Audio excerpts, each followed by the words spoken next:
the winner down the line off of the forehand, the wing. Incredible. Oh my God. I was sure that Igor had won that point 2 or 3 times. I think it definitely changes the perception of the match for Tsitsipas. Like if he went and actually lost 6-2, 6-1, 6-2, I don't really know how.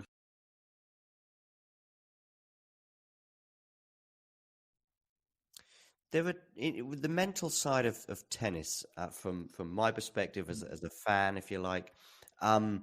The two things that strike me in tennis compared to lots of other sports that I think make it a big mental challenge is, first of all, it's an individual sport.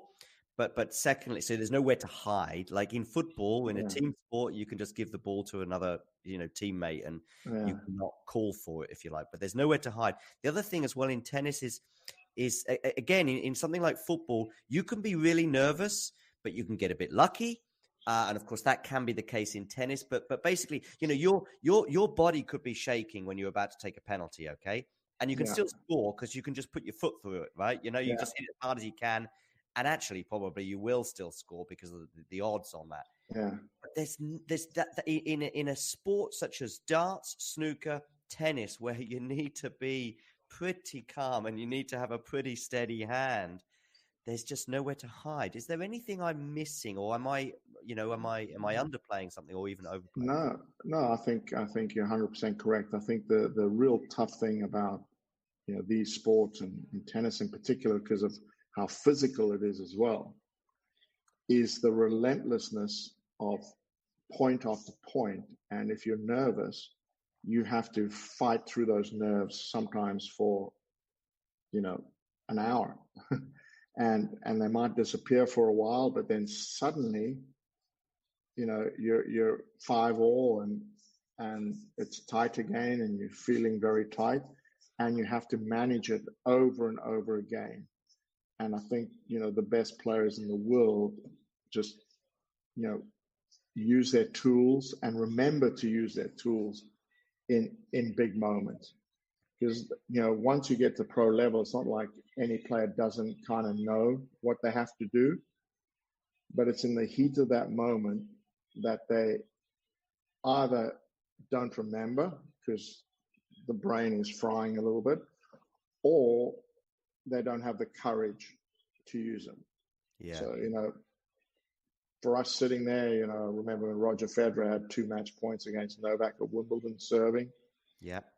You're thinking serve and volley both. Okay. Yeah, probably Novak's not going to make a great return on both. Mm-hmm. Now, I don't know whether what Roger was thinking, or maybe knew something more than I did, but that was my thinking. But he didn't, and they slipped through his hands. Now, to do that though in that moment takes a huge amount of courage. Yeah. And first to make the decision, and then secondly to follow through the decision like that. But then you've always got, and this is what's so tough for players. The other thing is, match point, make the person play. Don't serve and give them a quick volley or whatever. And that's another school of thought. But I think deep down, players get to a place where they have an instinct. And I think, I say this over and over again, the best players in the world are the most relaxed and the bravest. Because in those moments, when their instinct is telling them something, they are brave enough to follow it. And which is why, and again, it doesn't guarantee you're going to win, but I do think it starts to push the odds more in your favor. I'll just say one other thing is, I don't know if anybody's ever been go-karting or any kind of motor racing or watches motor racing, but when a driver gets in the groove, they lap like within 0.1 of a second every lap, like in this unbelievable groove. But if they lose that groove, when they're in that groove, it seems so easy. Just do it. It's like no hassle. But if they lose that groove, If they go a little too fast, then they slide out of a corner, they lose time. If they go a little too slow, then that's not effective. And the margins are so small to stay on that groove. And for players as well, when you go into something like the French Open or any tournament, but especially the big ones, you hope that you can get through that first match and find a groove. And if you get in that groove, then that gives you your best chances of winning, because then most stuff is happening automatically, which is the most effective.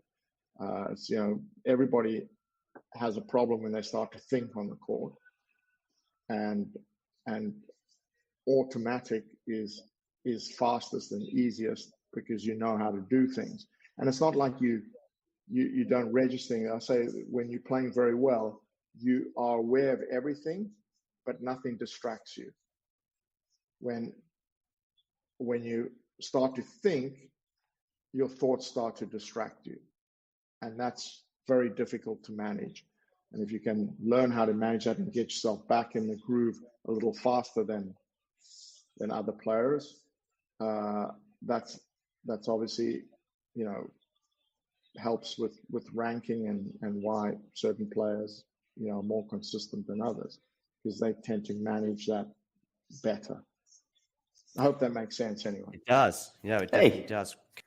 Thanks for taking the time to, well, you haven't got any choice, actually. I'm just talking at you, if you like. But I'm here also to present to you why I think it's not a bad idea, and not that expensive as well, if you become a member. And this is how you can do it, and this is what you can gain. So if we look here at the Talking Tennis sort of homepage, if you like, on YouTube, we can see this little button here which says join. It is also pinned in the live chat as well, and you can also, I think, see it just below most of our videos, certainly the live ones and so on.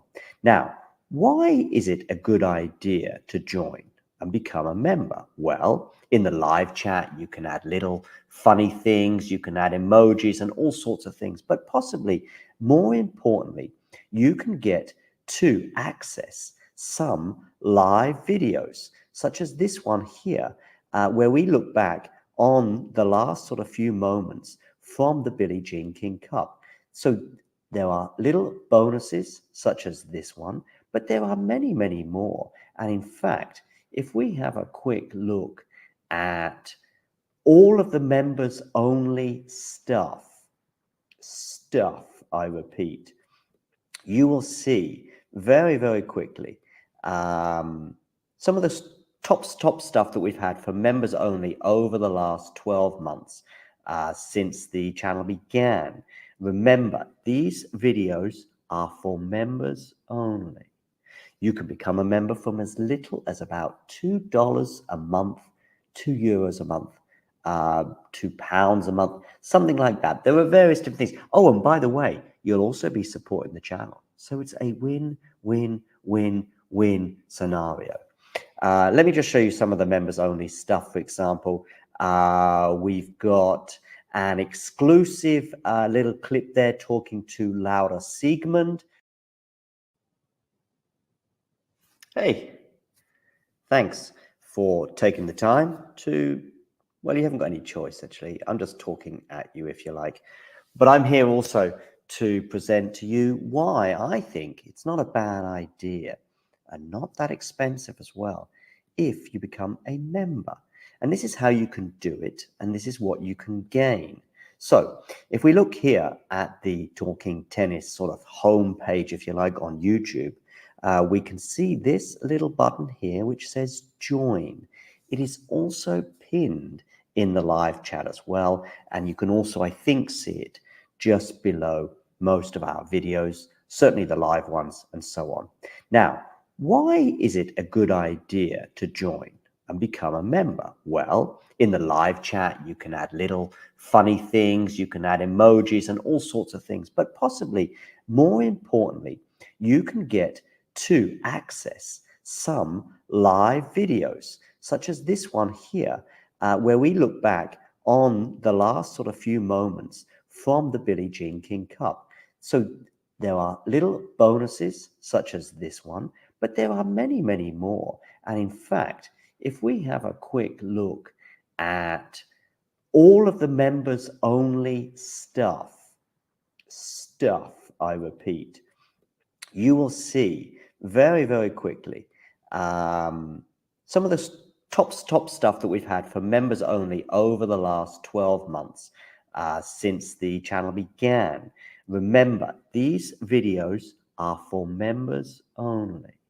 You can become a member from as little as about $2 a month, €2 a month, £2 a month, something like that. There are various different things. Oh, and by the way, you'll also be supporting the channel. So it's a win, win, win, win scenario. Let me just show you some of the members only stuff. For example, we've got an exclusive little clip there talking to Laura Siegmund, Laura Tsurenko, her encore interview, some doubles footage there from Monastir, the Germany press conference pre-tournament Billie Jean King Cup, Claire Burrell talking as well to the media in her press conference in Monastir, Storm Hunter and Alicia Parks interview, Rebecca Masarova, her press conference, Coco Gauff exclusive for members only, albeit it was in Madrid. But these are just some of the things, some of the interviews and etc. Like Lestien here, a chat with him, Emma Navarro, and so on and so forth. So many little bonus videos available for just €2 a month. So what are you waiting for? Become a member. Or don't. It's okay.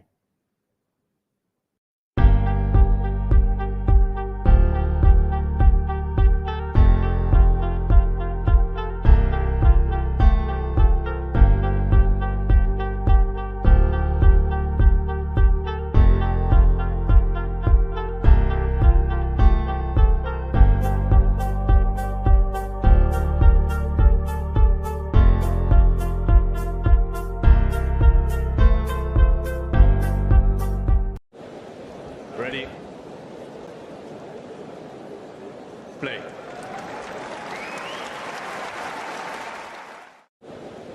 Ready? Play.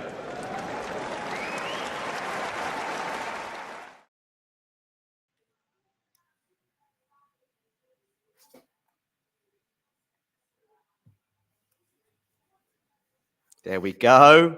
Beginner's Hi. mistake. I've only been doing this for a year, and yet I still forget myself on mute sometimes. How are you, Biola? I'm good. How are you? Not too bad. I've got a beer. I'm probably not quite as psyched, though, as Mario, who's been downtown, right, to watch the match with hundreds or maybe even thousands of other people. I'm talking, of course, about Amazing. Sinner. Hi, Mario. Hi, it's a pleasure for me.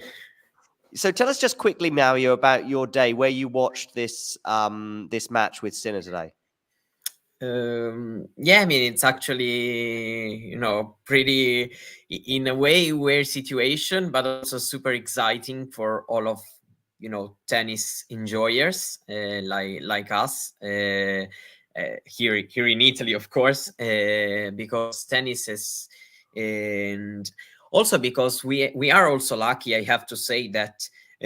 For example, football is not going on in terms of the championship, the national championship, because there's the 2 weeks break. But tennis has really become an incredible phenomenal thing also, especially because this big tournament held in Italy with actually an Italian player who is doing an unbelievable campaign, and he's now in the final also. So basically at all pubs, bars, in the squares, and there are people gathering to cheer together, to watch, to share the passion. People who actually know well the sport, and also people who are not really aware of what's going on during the matches, but they still want to show their support and to stay there, enjoy the sport, and they starting learning also. And who knows, it's for me very very nice to watch, because I follow tennis since a very long time ago, at least comparing to my age, and I've never really felt something like this, because I've always had my people to talk about that, and especially in the past couple of years, since I let's say joined also an international community with tennis fans and journalists, and so yeah, I've always had someone to talk about tennis, but going out and feeling people are following, are watching, and despite people are gathering together, the television numbers are crazy, because they are like 3 million televisions for each match, and actually you have to consider that here we are 58 million people, and that's very, regardless of each people, because not every people in Italy should 100% support the Italian player and all this, but as tennis enjoyer, it's an unbelievable situation, which I know that it's not going on in this proportion even in the next months and the new season, but still it's very very nice, because I feel that also thanks to the player himself, to Yannick Sinner, Italy and people are really using the chance of holding this incredibly important tournament for these 5, I don't know if some more years, and that's actually what I was hoping for when I knew about the news that the ATP finals were coming. Well, let's go over to you, Biola. You're in Lagos, am I right, in Nigeria? Yes, I am. Do Lagos, they know? Nigeria. Do the Nigerians that you know? Do they know who Carlos Alcaraz and Novak Djokovic are? Are they familiar with the sport? Is it a sport that's not that popular? I mean, football is the number one sport in Nigeria, right? Yes, football is definitely the major sport in Nigeria. It's the most followed sport. It's the most supported sport as well. But there are definitely many, many tennis fans. You will come across a lot of them on Twitter, on social media generally. We don't have a lot of international tournaments here. We just have a few national tournaments. We even struggle to have some ITFs, but we have a huge tennis following, and most of the time we all just relate on social media, and that's it. Novak Djokovic has a huge following. Almost everybody loves, of course, the youngest, biggest young star in tennis at the moment, Carlos Alcaraz, as well. So yes, it's a really big tennis community, even though we don't have a lot of tennis itself in the country. I think a week ago, Biola, that this match that we're going to, we'll have on very shortly, and we'll have some commentary team joining for that. And you, me, and Mario will go back and enjoy the match from the comforts of our living rooms. But this match tonight, for me, has changed compared to what I was thinking 4 or 5 days ago. If these two were playing in the semi-finals 4 or 5 days, thinking what I was thinking, I would think, yeah, Djokovic should win. He's in the better form. But now it's changed, right? Has something changed in the last couple of matches for Alcaraz in particular?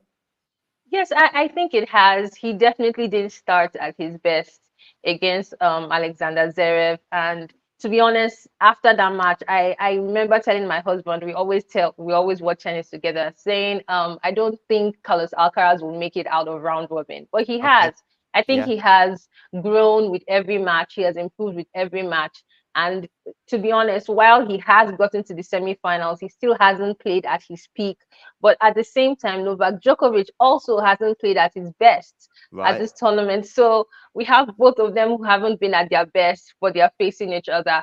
I mean, it's a clash we all always look forward to, especially this year, it's become, a pretty huge rivalry. World number one versus world number two. Sometimes the other is world number one. Sometimes the other is world number two. But I think tonight is one of the most unpredictable clashes that they might have. Going into Wimbledon, we kind of predicted it, but though I didn't think Alcaraz would win. But this is the least predictable Novak Djokovic versus Carlos Alcaraz clash this year, in my opinion. Mario, I'd like to hear from you about Novak's form, because I think we're looking at something like from Paris-Bercy, I think there was 5 matches, and here we've had 3. And I think 6 out of the 8 matches have gone to 3 sets, if I'm right. I think the only straight sets ones were Dimitrov in the final. And the very first match he played in Paris. Yeah. Exactly. So therefore, and some of them have been elite opponents, such as, perhaps you'd put, or certainly in Turin, Holger Rune and Sinner fall into that category. Probably Talon Griegspoor. We like him, but he's not quite top 10, not yet anyway. So Mario, is there is Djokovic playing a little bit below his best? Well, I would say different things from both tournaments, because despite his level was not that good in Paris, knowing what was going on, also for the issues he had, he actually played the level. I would say I was a little bit impressed also with the way he was carrying him despite the issues he was facing, and also able to raise that level enough to win all those matches despite that stomach disorder he had. Here, his physical form is better, at least in terms that he's not bothered by some issues like the one in Paris. He's also playing a field which is quite strong, because this year the ATP finals seemed since the beginning of even stronger, in my opinion, than, for example, last year and a couple of years ago. But yeah, I have to say that for me, the biggest difference is that it's not that his level has not been good, but he hasn't been that much able as often to raise his level in the very biggest moment of the matches. And thinking about, for example, the deciding set tiebreak against Sinner, or, for example, that middle part of the second set against Turkic, he knew that he needed to win in straight sets, and he had a moment in which he found himself a little bit off. So that has been probably the difference. In Paris, the level was lower, but he has been more able, especially in the matches against the top opponents like Rune and Rublev, which are also guys who we have seen in the ATP finals.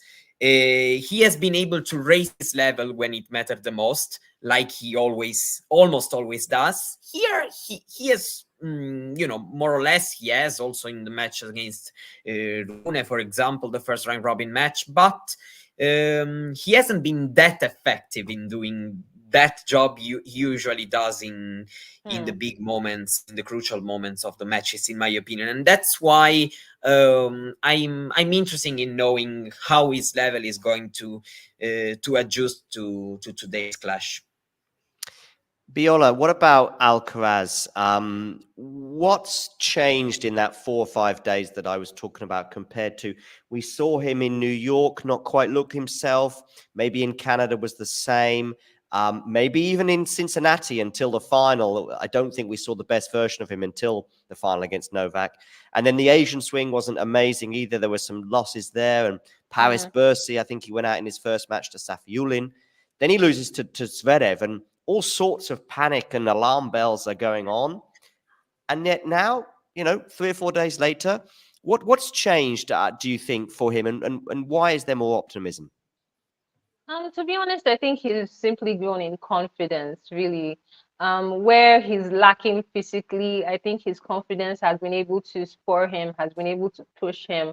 I think we tend to forget that Carlos Alcaraz is still relatively new to the tour, and he's played a really tedious, grueling year, probably the first, full year of his career without, last year he didn't get to finish the season after the US Open, got injured, couldn't play at the ATP finals where he qualified for the first time.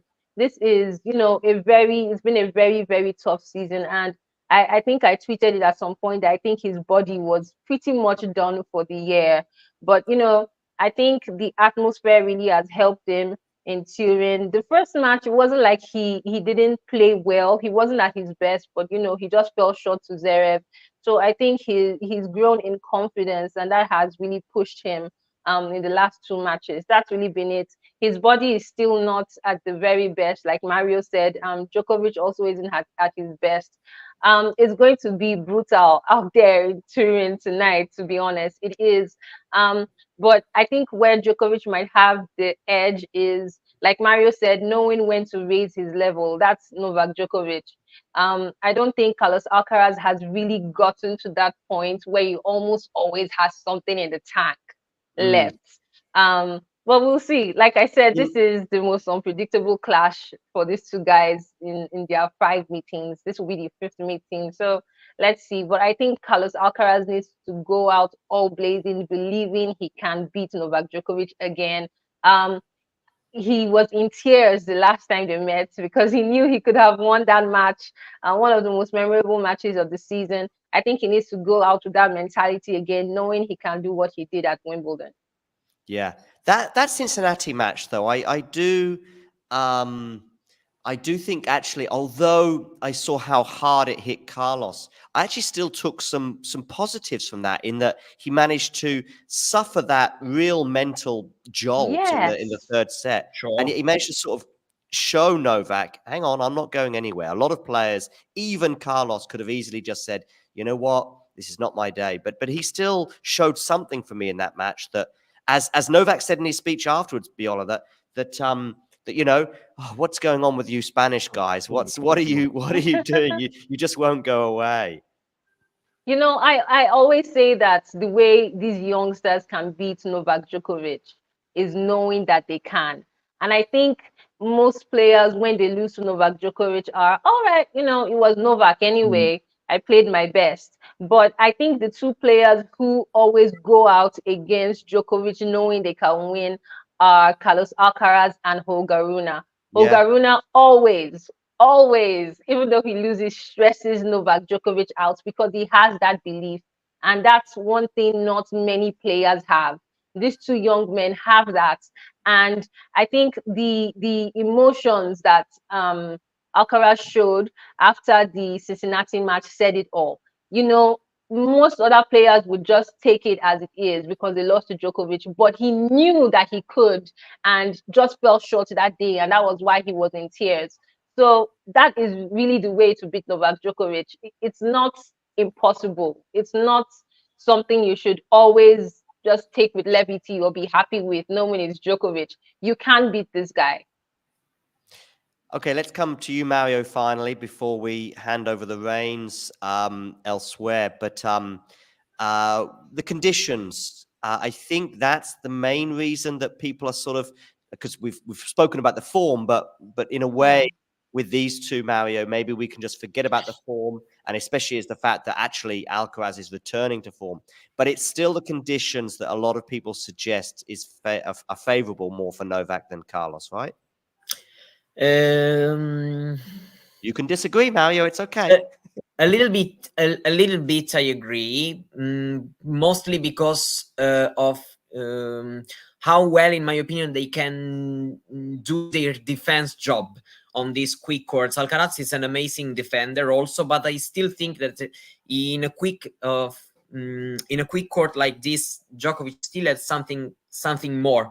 in that part. And also Alcaraz has to he started playing better in the last two matches, but he still has to grow a little bit with his baseline shots, the forehand, the backhand. I saw some data which showed that among the four semifinalists, he still was the one who played a little bit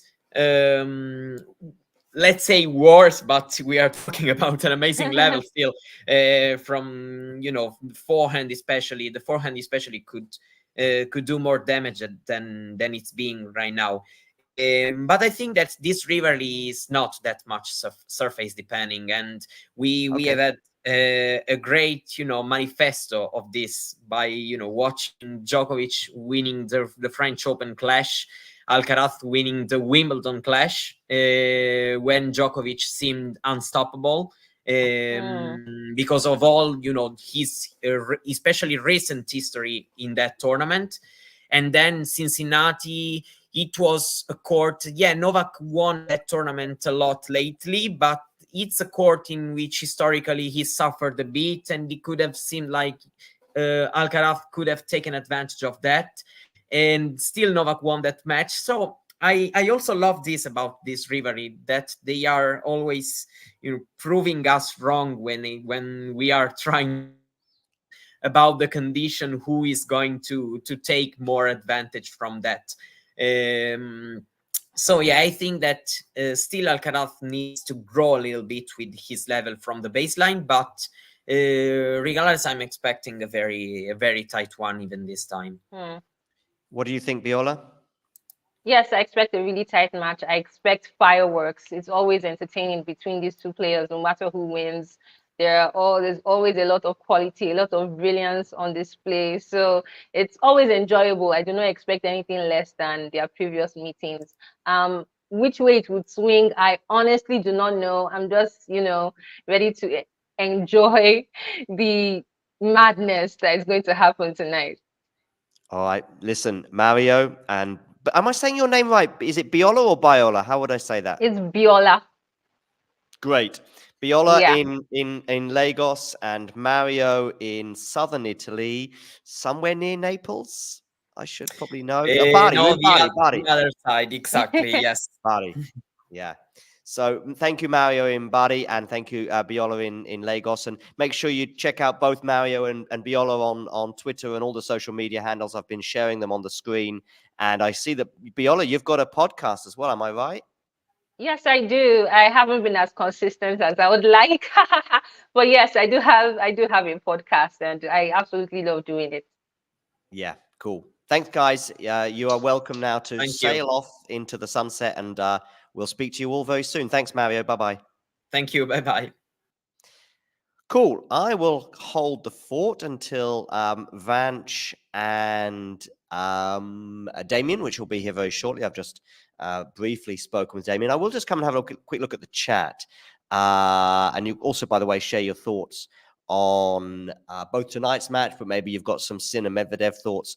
If you said to me pre-tournament that they would meet, as in Novak and Carlos, I would have said Novak wins, which is kind of, the narrative that I think I was talking about, in that if these two players are playing, 4 or 5 days ago, I would have given Carlos a lot less chance than I do right now. Does that make sense, Damien? Yeah, I mean, I agree with that. I'm not sure if I would go as far as strongly favor Carlos, but I see this match as like a slight favorite Novak, whereas before the event I would have said huge favorite. But yeah, Carlos has adapted well to the conditions. He has been serving great. This is actually totally random because these insights suck.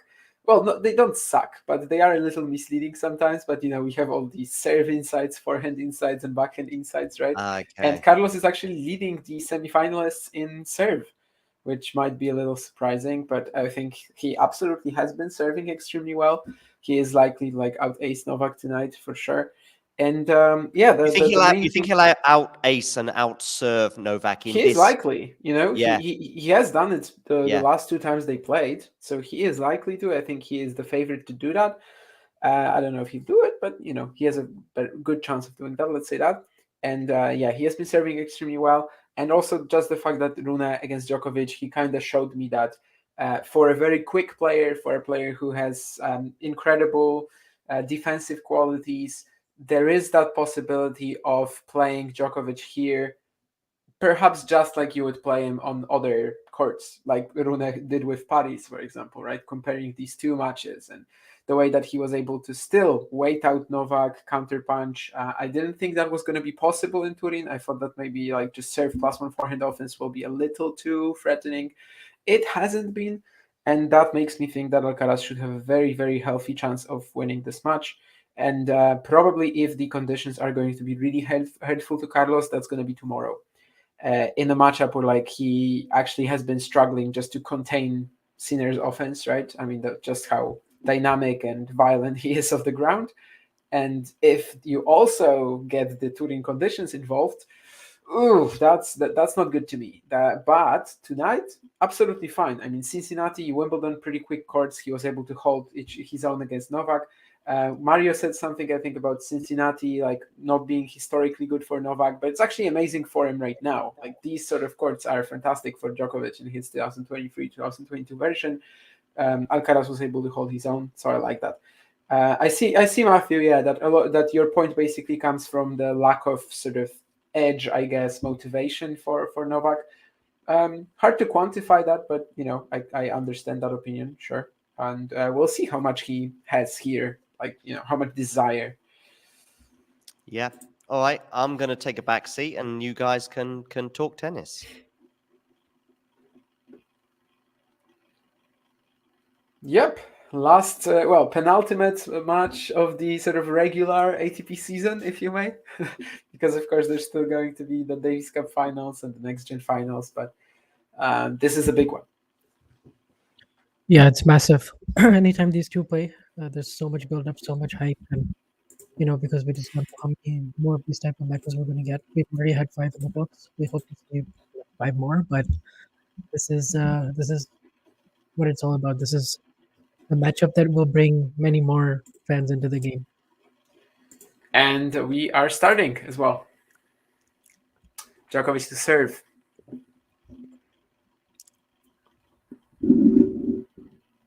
You've got any like special opinions regarding this one? Something that most people probably don't think will happen or won't. Something that most people don't think will happen. I don't know. I mean, I'm basically asking, are you just, a normie regarding this match? And you're like, yeah, Djokovic is still a slight favorite, but Alcaraz has improved from the first match. And, is there anything extraordinary that you want to throw out just at the beginning of this match? Matthew, for example, in the chat said that he actually strongly favors Alcaraz by now. So that's an unpopular opinion, but one that might come true. I mean, he has just played a ridiculous first point. And the second as well. Yeah. Well, it clipped the net, but still. Yeah. I will say that Carlos looks to be in a better headspace right now, and he looks to be growing with confidence every single match he's playing, and that gives him a much better chance of translating this into a win, in my opinion. And he's managed to overcome the conditions in a way where he's kind of just accepted what he needs to do, and he's been. It's going to be really interesting to see how Djokovic is able to counteract the different offense and tools that Alcaraz has, because I think in his first match, he did some things well, but he wasn't really able to piece it all together into a win, and it was just it was a bit all over the place, from him. He was, but one thing I would say is that he's serving incredibly well this week, like some of the best serving I've ever seen from him, and it's kind of reminding me of Queens and Wimbledon. Just before you entered, I was actually mentioning that in serve quality, the serve insights that we can get, he's topping the semifinal. He's at 9 out of 10, which is the most of anyone in the field. Yeah, 8.9, I think, but yeah, basically 9. Okay. But yeah, he is definitely in the lead of the among the semifinalists, and he will also have 2 breakpoints right away. Just blasting the ball on his backhand down the line, the forehand cross. Yeah, the backhand is doing serious damage right now. I mean, that's 2 really offensive backhands that we've seen, both cross and line from him. Which one was the first? The first point when he then followed it up to the net? Yes. Okay. It was the backhand that did the damage and set up the forehand volley. Yeah.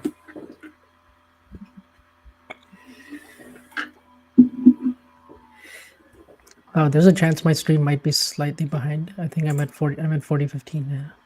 I'm at 40:15 as well for now. Okay, cool. So I chose the slower stream.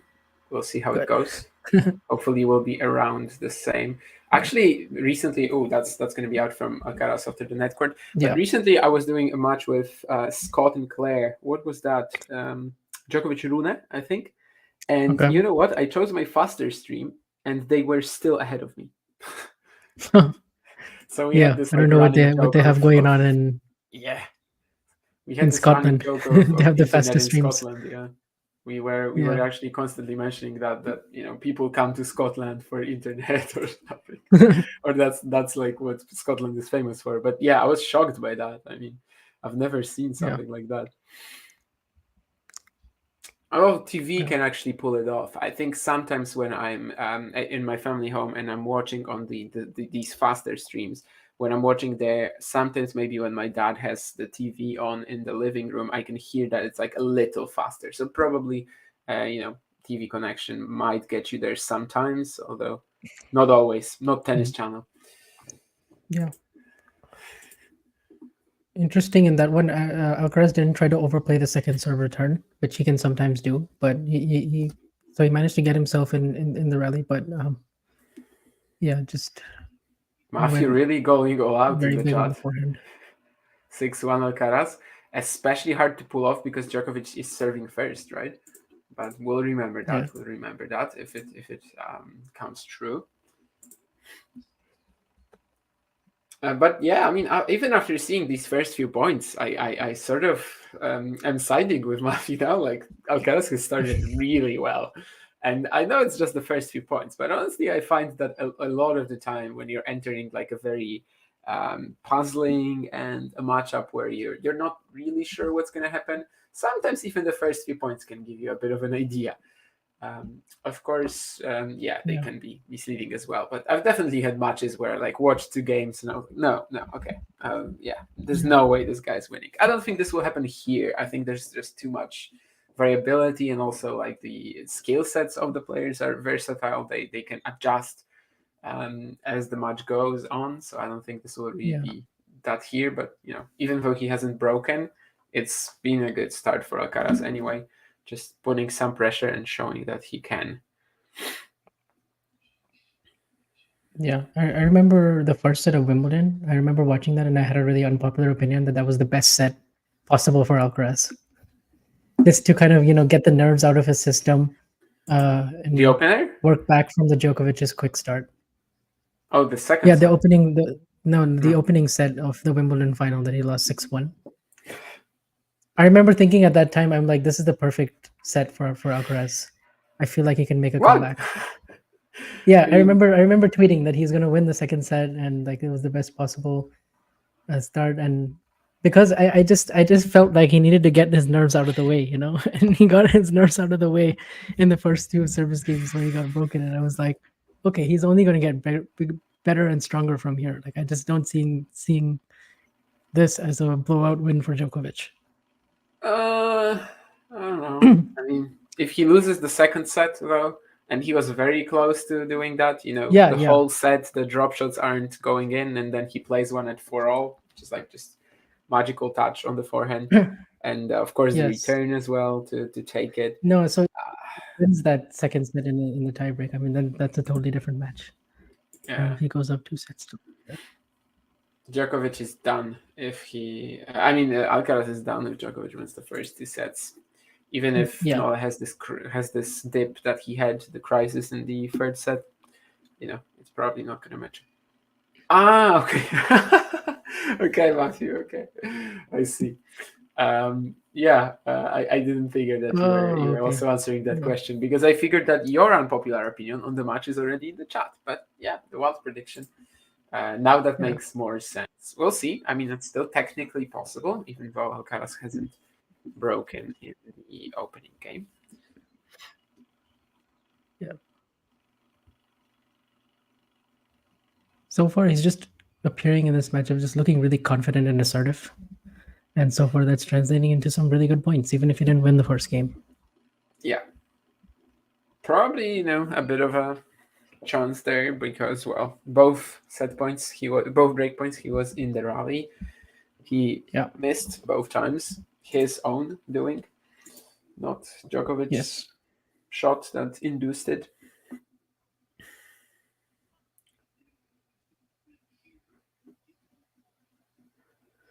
And we have already some unreturned serves to start things off. So that's what we definitely want to see from Alcaraz here. Yes. If he's able to hold his own on serve against Djokovic in these fast conditions, that is a huge plus. Yeah, and what we have seen so far suggests that he probably should. Yeah. Not today. I mean, today we haven't seen all that much, but like what we have seen so far in this event, and also what we've seen in their rivalry as a whole.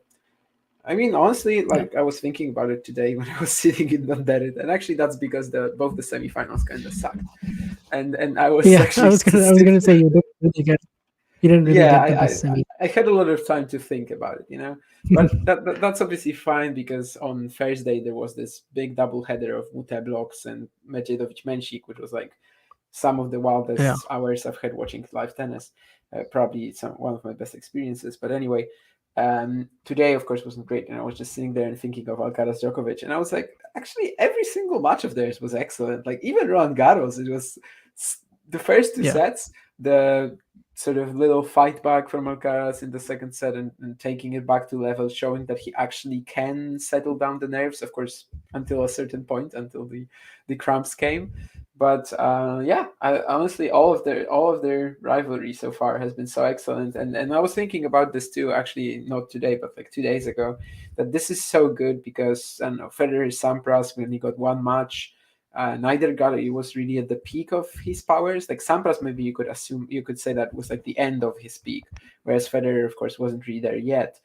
We had some matches between Nadal and Agassi. We had Federer Agassi, of course, is a like more consistent rivalry. But also, is Andre really up there as like one of the GOATs? Was he ever really considered one?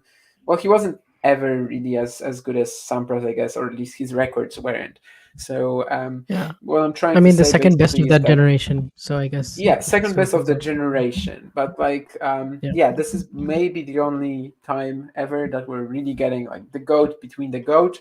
They're both sort of at the peak of their powers. Like Alcaraz will get better, of course, but he is now still young and like is already so good. And Djokovic, he has barely lost it really. So this is maybe the most exciting rivalry in the history of tennis in a way, because that sort of clash of generations has never really happened. Of course, we've had 60 matches of Djokovic, Nadal, and Federer, Djokovic. These are probably realistically the most interesting rivalries in the history of tennis, along with maybe Sampras and Agassi, and I don't know, probably a few others. But this is probably the first one where we really get to see two guys from different generations going at each other, and they are both really close to their primes. Yeah. I mean, I was trying to think of another comparison, and honestly, in the men's game, I think this is the first where you have that big of a generational gap, and you're seeing this level of tennis. The only comparable thing in tennis history as a whole, maybe, is like Graf against Navratilova, because they had what, like a 13-14 year age gap, and it was, they played 18 times and it was 9-9, and Martina could always hold her own against Steffi, of course. And Steffi was pretty much peaking at that time as well, or very close to it. Not always at her peak, but still but it was it was very close. So that's probably that's a good comparison, I think. Basically, in both cases, it requires the player from the previous generation to just be extremely durable physically, I guess, and just to stay playing at a very high level until an older tennis-wise age. Navratilova was like 38 when they last played, and 37 when she last beat Graf. So Yeah, that's more or less, of course, what Djokovic will be in like a year or two. And we're assuming that this is not the last Alcaraz-Djokovic match as well. Yeah, for sure. One thing that I have to say, though, is part of me really wants Carlos to win this, because then we get an Alcaraz Sinner ATP Finals final. Yes. I don't like that, Yeah. but ATP Finals final. And that sort of could be a bit of a changing of the guard moment finally. And then if we would get a Grand Slam final in 2024 between 2 out of 3, Alcaraz, Rune, Sinner, that would be like the real moment of transition, I think. So that phrase just makes me so sad, because it's like we've said this so many times before, and it's just like I know, if you remember 2020 when we had all the top 4 in the semis of the ATP finals, and then we had like Team and Medvedev, and people were saying then that this is like changing of the guard, what in 2021, Team is good. And of course, like, the way Team was playing and was heading it. And Medvedev too. I mean, most of us thought that Medvedev was bound to win like 5 slams and more. Yeah. And I think so. I think the only thing that hesitated, it's already good for him. So yeah, the only thing that maybe hesitated us from saying that about Medvedev is just we hadn't seen it on clay and grass. Versus with Team, we'd seen it on both clay and hard, and so we had some semblance of that surface versatility. But then Team, you wouldn't have seen it on grass, and Medvedev was always assumed to be, soon to be one of the best grass players. So, but it is true that Alcaraz and Sinner are just more complete in that area and well rounded, and they really can play on any surface and Rune as well. Any kind of condition. You have to add Rune. Yes, we do have to add Rune. Yeah, we do. But I'm saying in the context of the ATP Finals final, if we get okay. But yes, Rune is definitely in that. Yeah, I'm sort of thinking of next year, like if we don't get Alcaraz Sinner, but we get Sinner Rune or Alcaraz Rune instead in a Grand Slam final. I'm fine with that. I just want at least one Grand Slam final to look like that, and that would be a real beautiful moment for the next gen. And again, like the next gen just keeps trying to break through, but then Novak Djokovic wins three Grand Slam titles in 2023. Yeah. I think that's the thing is, I mean, I'm just surprised that this year Djokovic was again able to win 3, like it's one thing if he was able to win 2, because I expect 2, but like 3, that's just... And make the final of the 4th really one. Something. Yeah. For a long while, only he was not losing since Roland Garros. He only lost that Wimbledon final, and of course now to Sinner as well. What is happening? We have the scoreboard on the stream, Layla, and we're just in the 4th game. Carlos Alcaraz, Novak Djokovic, ATP Finals, semi-final. Alcaraz had 2 breakpoints in the opening game, did not take them, and is now trying to close out the 4th game, which he just hit an ace on, I think. Nice sort of JJ Wolfish spin. And yeah. Anytime I see a slider like this now, I just call it JJ Wolf serve. But I mean, his is just sick, like the way it's able to the side spin on that thing. I mean, you almost feel like you're chasing down a running cross court forehand when you're trying to return that thing. Yeah. I wonder how he learned that even. Oh, and another ace from Alcaraz. So again, speaking of that serve quality of his, very good serving, yeah. Before he's really sliding away from the opponent. Yeah. When he's hitting, especially the T serve on the ad side and the deuce serve, the white serve. I mean, it's just kind of very effective against Medvedev, and it continues to be so far. But I wonder if Djokovic will just start picking up on it and get a better read. And looks like Alcaraz has also landed all his first serves so far. Yes. So that's quite key as well, and a lot of them have just cleaned the line, just like the last 2, the aces. He starts off the next game as well pretty well, chasing Djokovic around with his backhand cross. Djokovic doesn't get it over the net, so maybe some opportunity coming up again. Of course, Djokovic also has that Davis Cup finals next week, which we know is a big priority for him. Is it a big enough priority to make him sort of less hungry for this win? Probably not. I'm assuming not, because he's playing Alcaraz, right? I mean, he should be desperate to have a strong position in this rivalry. And also, yeah, just he's in the semifinals now. I mean, it's only going to be 2 matches from here, max. And another great backhand from Alcaraz now, backhand down the line, return. So love 30. Was it also love 30 in the first game? I think it was, right? Then it was 15-30 and 15-40. So we'll see if Djokovic can climb out of this now. Yeah. So far, Djokovic is looking a little subdued, but I assume we would see some more emotional outpouring from him once he wins a really extended rally. Yeah, hasn't been reacting too much. That's true.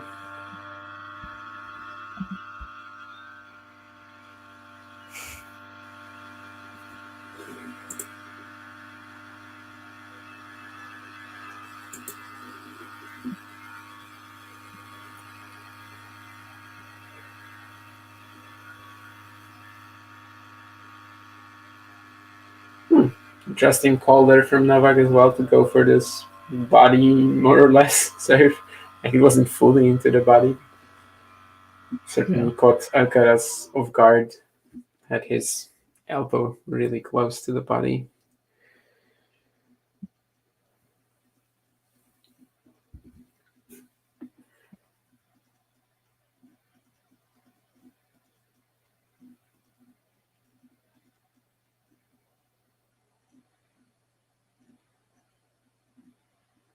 Joe. Alcaraz missing the volley there, but yeah, could have been another break point, but was also put in a pretty tough spot, I guess. Little from below the net. Yeah, not the easiest volleys you can get. Not the easiest volley you can get. But the whole point, of course, again, played out pretty well. And again, the backhand cross court doing a lot of damage. Just how deep it was.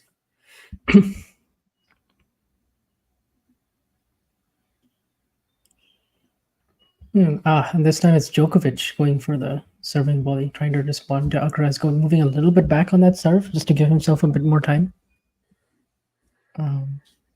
But he misses it in the net. So yeah, so far Alcaraz's backhand is looking very good, very sharp.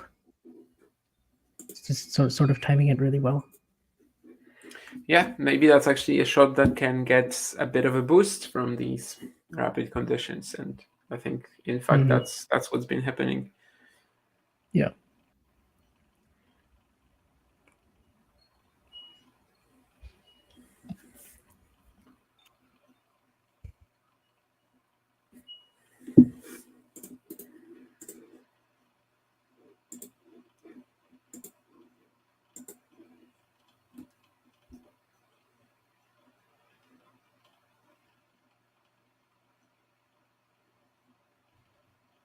Very good rally here.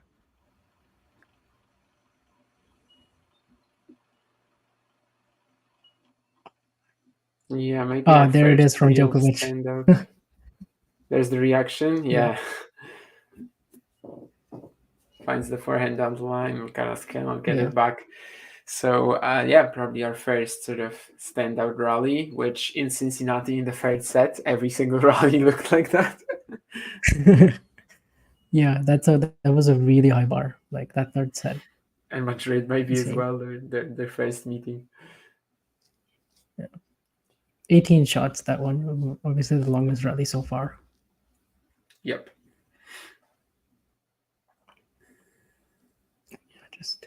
There was this one backhand slice that Djokovic looked really uncomfortable hitting in that rally, but of course it didn't really matter. He was still able to get it really low. But there he set up the +1, but he missed it. Yeah, still Alcaraz managed to catch it on his racket, which brings me to an interesting point, is that in the last 8 sets that they played, Djokovic only hit 4 aces, which is kind of surprising and sort of makes me wonder about the ace count for today. Only 2 in the Wimbledon final, only 2 in Cincinnati. He actually has already hit 1 so far, but this was maybe an example of a serve where against most players it maybe could have been an ace. Yeah, for sure. Alcaraz is able to get his racket on a lot of these. Got his racket of course, on in Wimbledon also. Yeah. Well, also in Wimbledon, of course, we had the wind, which I think played a big factor in that. Obviously, that's not going to be the case here. Alcaraz hit like what, 10 aces or something like that? Yeah, I think it was like 9-2 or something in the ace count, which is maybe you would 9, not have thought that going in. We just would not have thought. And in Cincinnati, the situation was the same, right? I mean, I don't think Alcaraz had that many in Cincy either, but like, still, he out-aced Djokovic there as well. And Cincinnati. I'm just waiting for this changeover desperately so I can just run and get my Mac charger because I'm low on battery. I don't know if the guys will give you that changeover. Yeah, that's a big blunder here for Alcaraz and another emotional reaction from Djokovic. Just one small decision. Oh, not a small, I guess, decision when he lured Djokovic forward into the net. He actually had him there on his terms, and here the backhand lob. Yeah, just. It fell short, and he knew it. And usually Alcaraz hits that shot pretty well. I would say he has one of the best backhand lobs. I just don't think it was a choice that could have worked out in this situation. I mean, there was all this open space, simply backhand line, and I just think that the shot in the first place, like the selection, was just not quite right. Yes, that was a good hold though for Djokovic. He was Alcaraz still able to get into these first two service games, so. Yeah, Vansh is gonna be able to get his charger now. Yes, Antonio Conte says Matthew. Yeah, I was thinking who is that, because I knew that I know his face, but I wasn't able to quite place it. So Matthew comes in there with the save and tells me that it was Antonio Conte. I was like, Italian. He's related. He's connected to football. Anyway, 3-2. Certainly a decent start for Alcaraz, who I think has been the strongest player so far, no doubt. The stronger player, but it hasn't reflected itself in the scoreline. That's what we have in tennis. And we'll also see if there are any issues for his serving. So far, 11 out of 11 on first serve, which of course isn't going to continue. But he has been serving at a very high percentage this week. And sometimes that means that he's just been taking some power off or like not going for his directions as usual, but actually he absolutely has. So, and I think in the previous two matches he was at over 70% first serves in as well. Matthew says that Novak looks a lot sharper than he's been all week. I don't know about that. Have we really seen that? Do you think that he wasn't sharp against Sinner, for example? Maybe against Hurkacz?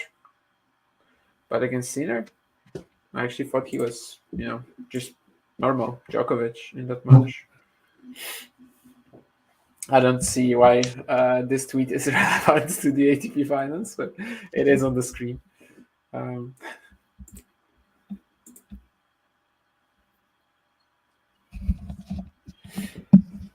All right. I don't think I'm going to be seeing Novak Djokovic or Carlos Alcaraz. Damon, tell me about your challenger year. 8 events, 1 more in 2022, so that's good. 2 more than in 2021, I think. 5 outside Poland, which is nice. Also, not seeing some new countries: Sweden, Hungary. Well, Hungary I've been to before, but not for tennis. Italy as well. So I didn't meet Mario, but I was in his country. Well, I did meet Mario in Bonn, because Bonn is of course not included on the list of those trips, since it wasn't to see a challenger. But I was also in Bonn. Met John, met Mario. So yeah, a fun year of doing trips. I don't know how much longer I'm gonna be able to continue that, but hopefully at some point this will result in just me doing this for maybe also money rather than only the mission and the passion. But we shall see. Anyway, I've had a lot of fun. That's all I can say. And every single one of these events I did thoroughly enjoy. I actually still haven't returned from one. I'm still in Sweden, although I'll be flying out tomorrow morning and won't get to see the Nakashima Marterer final live, which is a shame because it's actually a super good lineup, of course. Yeah, for sure. Good to see Marterer playing so well. Yeah, I mean, what a month he's had. And hopefully it continues. He's going to get a lot of ATP Tour chances, I think, in 2024 in the first half, especially if he's able to sustain himself in any way. I don't know, but he's going to get the chances finally, because for the past 3 years, it just feels like his quality didn't really drop, but he just wasn't able to get back to where he was. Of course, he's still not back in the top 50, and I don't know if that's actually doable, but yeah, just a super good month for him. And he says like he's just riding that wave and seeing where he lands with it. And yeah, it's been very nice watching him both in Ismaning and Dandarit. I've actually watched 9 Maximilian Marterer matches over the past 3 weeks live. So yeah, I mean, the serving from Alcaraz though. We'll see if he's able to keep this up, but I mean, yeah, he did miss a first serve. Finally, he missed the first serve, but it was just one. So he is actually human. Yeah, he's not Marton Fucsovics, Bratislava 2022 against Yannick Hanfmann in the first set. Yeah, I mean, just although Yannick Sinner is apparently like Marton Fucsovics. I saw some photos today. They actually weren't like photos, photoshops, but I think it was not real. That's what I was gonna say. Yeah. No, it wasn't. It wasn't. But if it was real, Sinner maybe would have been like number 1 already, because then. But I'm enjoying the post puke Sinner jokes because it's just kind of funny. He was like obviously feeling awful that day. We had the stomach bug and was struggling physically against Dimitrov, and then he puked, and then since then he's just been on a roll. So like 8 top 10 wins. Mm-hmm. I wouldn't be myself if I didn't say that last year we also had a storyline like that with Oscarote. Actually, sorry, 2021. At the US Open, in the qualifying, he vomited on the court twice in 2 different matches. Who was this? Oscarote. Who was this? Oscarote. Oh, that actually happened? I don't remember that. Yeah, in the qualifying, he vomited twice. 2 different matches. And then he makes the 4th round, breaks the top 100, goes to number 30 in the world. Of course, then like 35, 6 or whatever. And then, of course, he has that knee injury in the summer last year. But still, that actually all happened for him after the puking. Before he puked, he was like 140 in the world. And then, the next 9 months, he basically overperformed everything he has done so far in his career. And sadly, I don't think he's going to return. He has had more knee issues and is still looking very far off his best. He actually lost to Maximilian Marterer this week, which kind of ties in with what we are talking about. And he only won 3 games.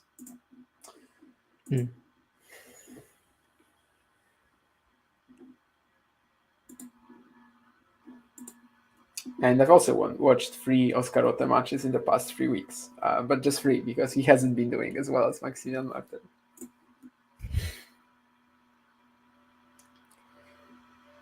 Yeah, that looks like a bit of a cleaner game for Novak, though. Yeah. It's a good serve in. He's won drive. The first 3 points.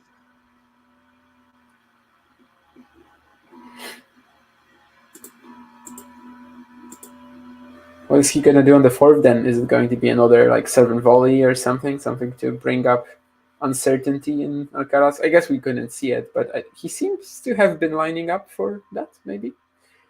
If he landed definitely going to do it after the first serve. Yeah.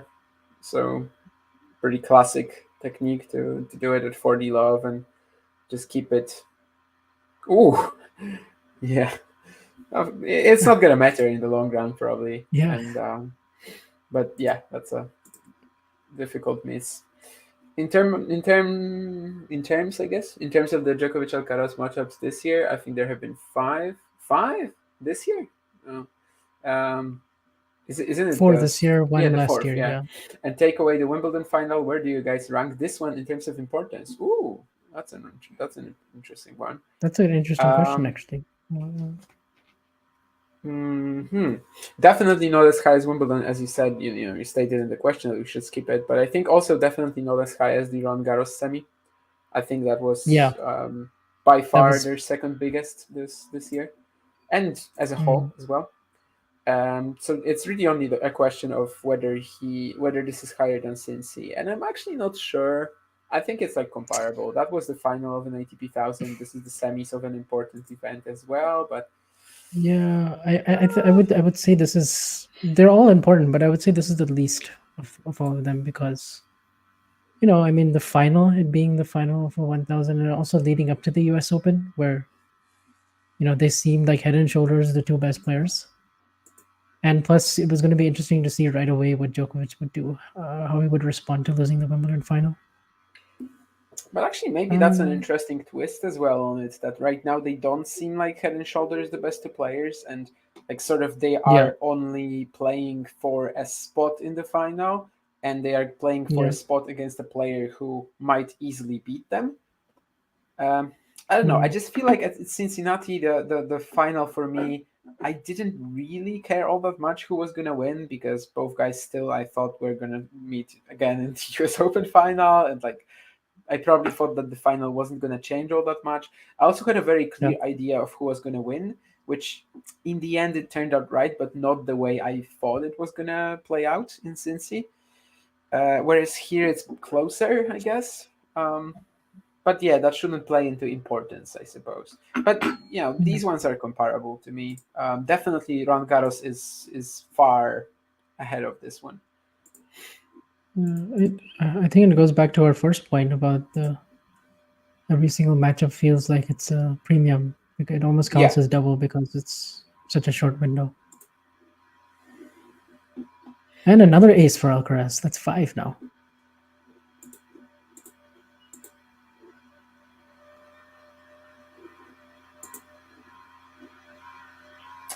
(5-1). So what I said, I think before you came onto the stream with John, that I think Alcaraz has a very high chance of out-acing Djokovic so far. And I think that's that's coming true for sure, almost. Yeah, although here Djokovic was able to get a lot of depth on that forehand, and Alcaraz. Yeah, it was another good serve from Alcaraz, but then he kind of didn't take the advantage that it gave him, with the +1 forehand being like just a little conventional, a little safe. Yeah. Ooh, another very good return though. Just got so much depth on that one. That's more like the Djokovic returns that we're used to seeing. Yeah, that's the first one, probably. Yeah. So a little bit of a window here, 15-30. See how Alcaraz responds.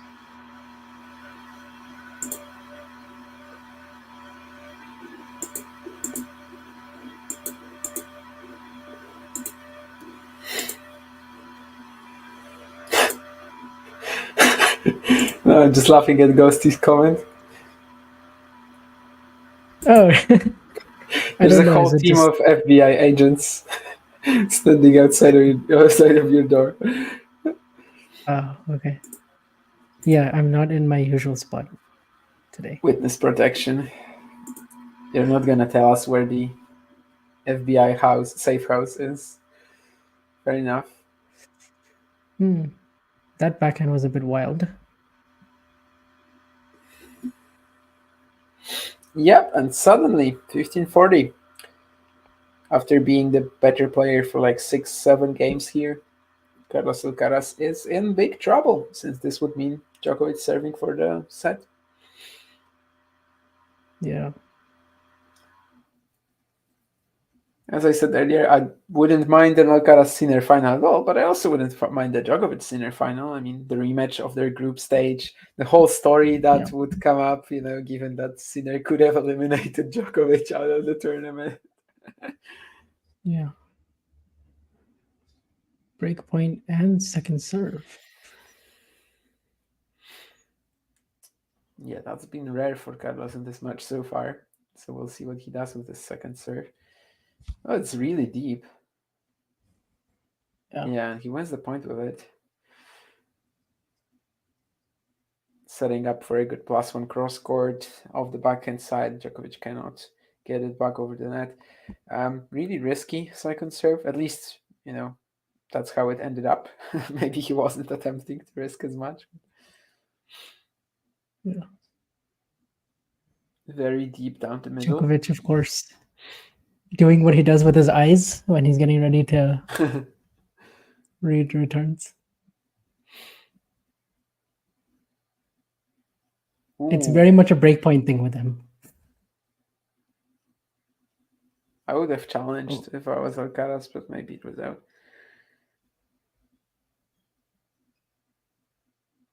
I guess he didn't want to ruin his rhythm either. The great backhands that we were talking about Alcaraz hitting. Yep. In the first they have 6 just games. I mean, it's dried out. Yeah. The last two. It kind of reminds me of the backhand that he hit on set point of the second set of their Cincinnati match. Oh Jesus! Please don't think that I will remember the backhand that he hit on the second set, on the set point of the second set.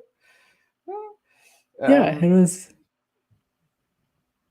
Yeah, no, it was definitely one of those that he just dumped in the net. And he was trying to go down the line. Oh, actually, I do. Okay, never mind. Yeah, I remember now. Yeah, I was surprised. I'm like, I know Damien would know that one because when I realized that he lost the set, well, of course, you know, it's obvious that he did, but like just it sort of came together for me, and then I realized how this point looks.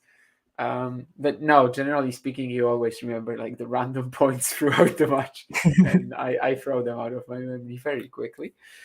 But yeah, certainly the last two backhands that he lost the points with just couldn't get his contact point clean at all. One backhand that is like cross court terribly overhit, the other just middle of the net.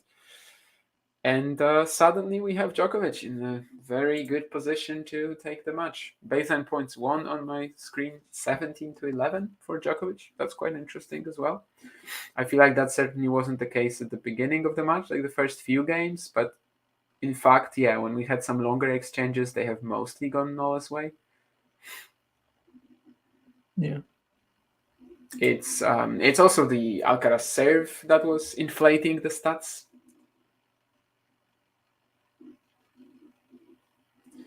In a way, because he was getting so much done.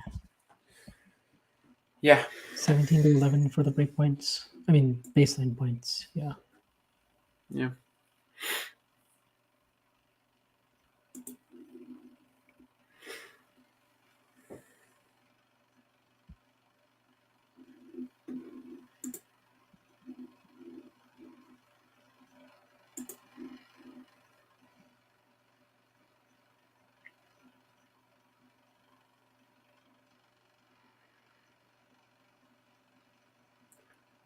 Alcaraz doesn't connect on this return either, and then Djokovic just executes this pretty quick attacking point, forehand down the line, back and cross, 3 set points. And yeah, this wasn't really a set that felt like it was going to end this way, but it is very close to ending. I'm not saying, that Djokovic wasn't going to win it or something, but just, yeah, suddenly 3-4, just 1 week game from Alcaraz, and it just runs away from him. Yeah.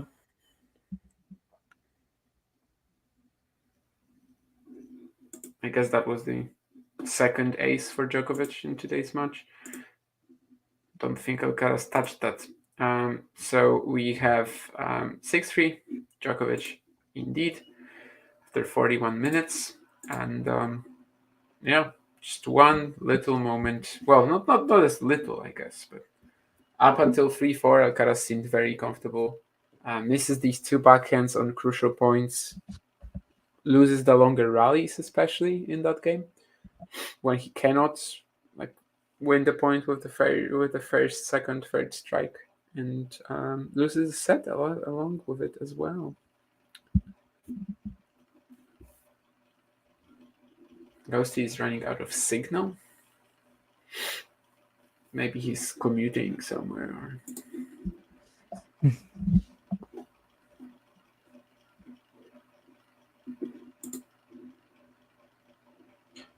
Yeah, in general, I just felt like Djokovic's level was very constant throughout the whole set, whereas Alcaraz's, was his serve was doing a lot of the heavy lifting for him in the first sort of 3 games, and we just had a bit of a drop off at 3-4 that for a couple of points there, a couple of backhand errors, just like this long extended rallies that Djokovic was just able to work his way out of. And yeah, it just and also I think the first game ended up being big, obviously, if Alcaraz starts with the break of serve. But it seemed like more promising that he, even though he didn't break in the first game, it seemed like he's sharp and this is a quick start. But that's what happens. You keep holding, then you serve first.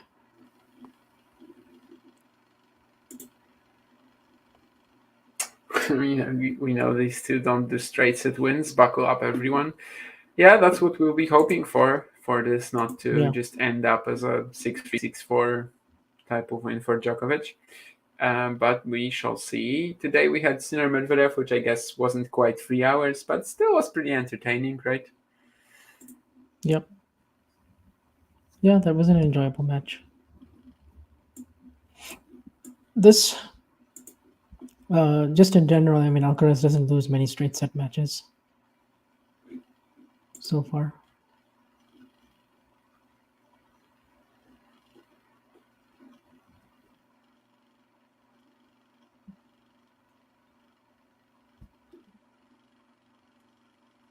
Except for, of course, against Saffield and Paris and Beijing against Sinner.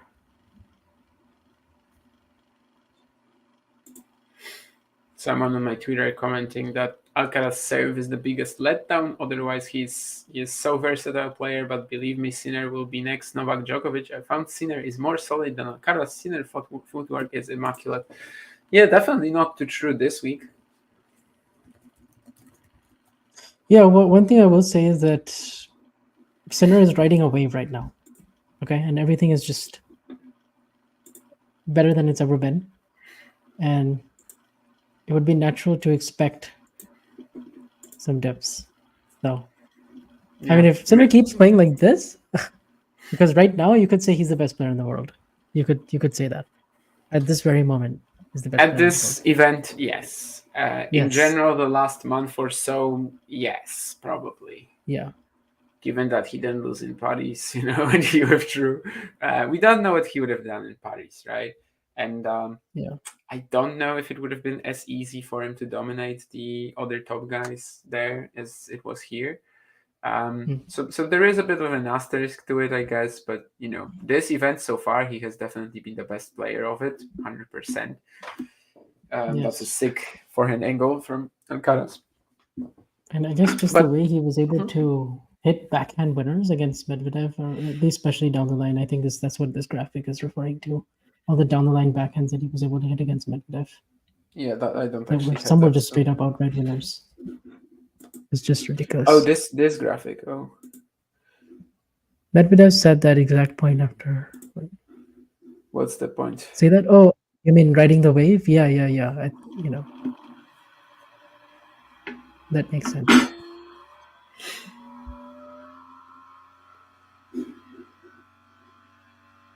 I mean, yeah. But we'll see how that actually sets him up for 2024. Of course, he's not going to pull off a Felix Auger-Aliassime unless he's injured or something. But he also has the Davis Cup finals, right? Just like Novak Djokovic. Yes, so we could see Djokovic versus Sinner 2 more times before the end of 2023. Yeah, it is possible. I actually haven't checked how the court is out. Can Serbia and Italy meet in the final or in the semis? That would be the semis. So that would be next Saturday. Yeah. Because first, it's Great Britain against Serbia. Of course, we also got the news today that Andy Murray is not going to be playing. Davis Cup. Doesn't change much, shoulder injury. Does it? No, it doesn't. He wouldn't be included. Novak, but But now we do know that it's going to be Norrie most likely against Djokovic, and then Jack Draper against Laszlo Girard. For sure, gonna be Norrie and Draper. I mean, they don't have any other options now.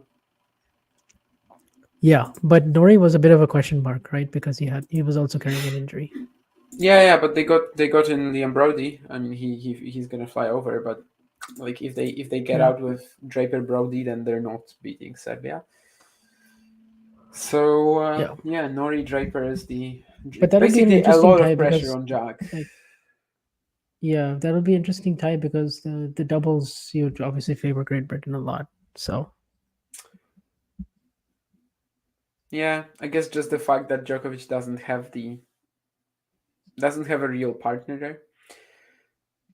Kecmanovic, it's probably going to be Kecmanovic, but yeah, like, is Kecmanovic good at doubles? No. Djokovic is perfectly fine. You know, he's done well in Davis Cup before, and I don't think he's actually much worse than Skapski or Salisbury. Like, that's the sad reality, that singles players beat doubles players all the time.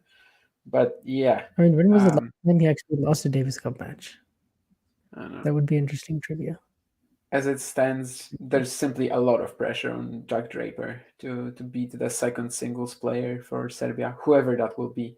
I honestly have no clue if it's going to be Jerilajovic or Kecmanovic. Yeah. Actually, do we know this? When was the last time Djokovic lost a Davis Cup match? I mean, I want to say it was like 20. I mean, I'm trying to think. Like 2011, he technically lost to Del Potro, but he got injured. So I don't really count that one. I guess. He had some tough battles with like Kukushkin, but he won that, right? Yeah, he won that. That was a 5-7. We were watching that, yeah. So probably even before that Del Potro one. He definitely lost to Nadal and Federer in Davis Cup. Yeah, I think both straight sets as well. Oh, you know what? He lost to Ferrer also on clay in 2009. It's probably the same where he lost to Nadal. He lost to Nadal, yeah. Nadal and Ferrer. Yeah, I remember that one because he beat Ferrer in Dubai. And then they played the next week on clay, and then Ferrer got him back. No, this is the type of knowledge that I definitely don't have. Yeah, no, I usually know these things. That's why I'm just trying to think off the top of my head which one it is. I mean, obviously I could just Google it, but I don't want to do that. I don't trust my brain, you know. Yeah, no, I see that. I mean, I do that all the time regarding like challenger stuff. I just don't. I just Googled it. Okay, which one is it? Is it Ferrer 2009? It has to be, right? I mean, what other matches were there after that? Well, I just Googled Ferrer 2009, Nadal 2000. But you're off by 1 and I'm day. not counting Del Potro 2011. So. Yeah, you're off by 1 day. Oh, is there one? Between those two? No, I mean Ferrer was 7th of March and Nadal was 8th of March. Oh, that's what I meant. Okay. Yeah. Well, okay then. Yeah, I mean, but the last loss would have been. Okay, yeah. So the last loss would have been Nadal. Yeah. Yeah, last loss is Nadal, not counting Delpo. So it's actually Delpo. Okay. Yeah. I mean, he's not losing to Norrie, but you might as well put him there and sort of just try. Maybe the upset is going to happen, but yeah, just a lot of pressure on Draper there, certainly. And Italy is playing whom? Netherlands, right? So that's a very dangerous team, I think. Russovori against Sinner? Netherlands. The singles. The Netherlands. Yeah. Oh yeah, Netherlands. Okay, yeah. No. So Greek sport.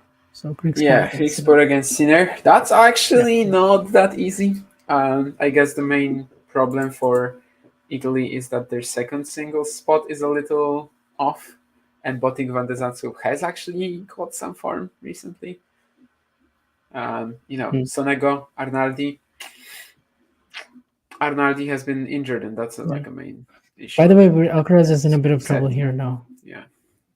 Yeah, because he made the first serve, then he decided to slice the backhand, and he just what was it that I just saw? Made a mess of that, and then he started smiling afterwards, so just shaking it off.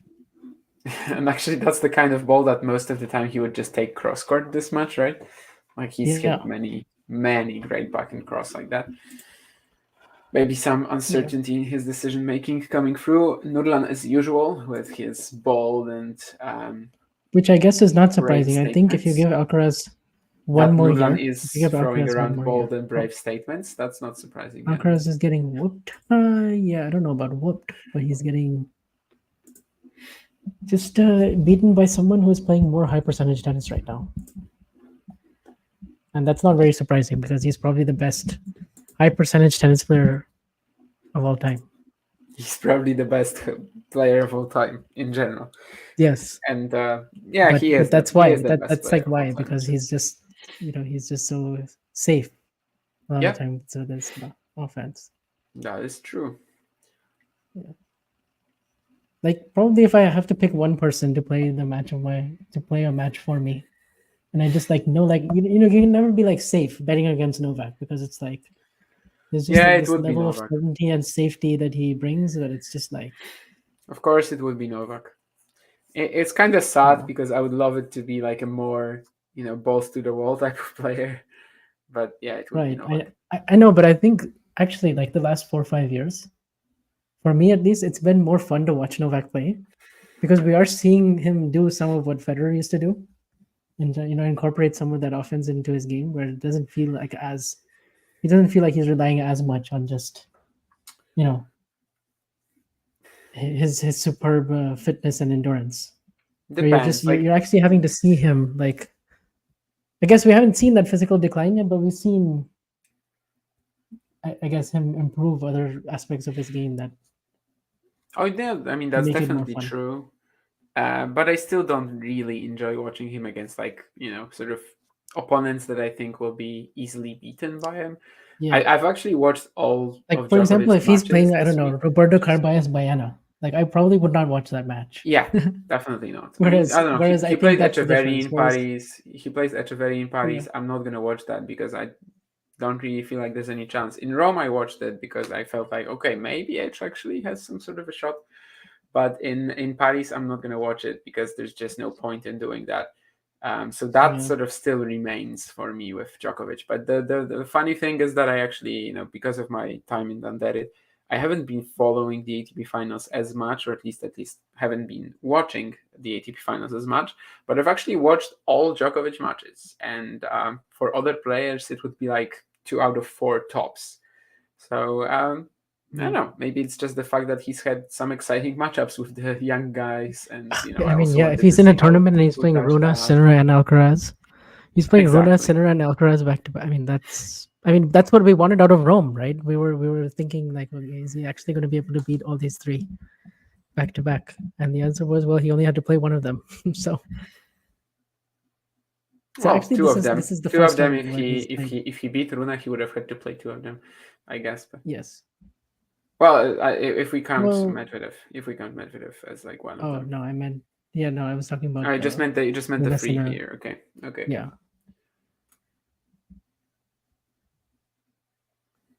Alcaraz is going for the 7 volley, but kind of a tough one to pull off there. Yeah, just no less free flowing for him on serve as it was before 3-4. We certainly haven't. Sort of continued in that manner after the break. We're just still in struggle town a little bit, but there was a little bit of a frustrating unforced. I guess the fact that he's starting first can help him out if he can just keep holding, but so far he is forced to work. Yes. And if Djokovic was actually going to win this like this, he wins the point here, that would be like one of his most, just quiet, efficient victories, I guess, right? Because he really hasn't been forced to come up with anything extraordinary. He's just playing his brand of ultra efficient tennis. Oh, yeah, that was, just classic kind of deep return, try to open up space, and then, Yeah, and there's a lot of frustration in the last few games as well for Alcaraz. lots more than he would probably. Of course, we also saw his mom kind of telling him to calm down a little bit. Calm down. But... Do we ever see Jorge Runes mom tell him to calm down?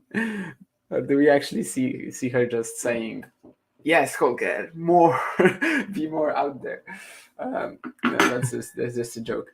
But why is Carlos so off his game when he played really well last 2 matches? He played really well until 3-4, right? And then suddenly disappears. And well, I mean, the answer is the guy across the net. He just possesses different level of challenge that, well, he's just a better player. So, I mean, yeah, of course he is, but like, yeah, has he actually made Alcaraz work as much as, I don't know. Yeah, I think once we saw the first serve percentage drop a little bit, then we actually,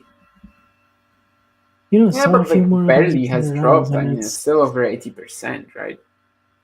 What is his number at right now? 82%. Yeah, I mean, and I don't really care about the depth of the last return, for example, because it was still one where Alcaraz is like in full control of the point. It's not one where he is struggling to get to it or like out of position instantly. Barely touched the ground and already has to jump to edit.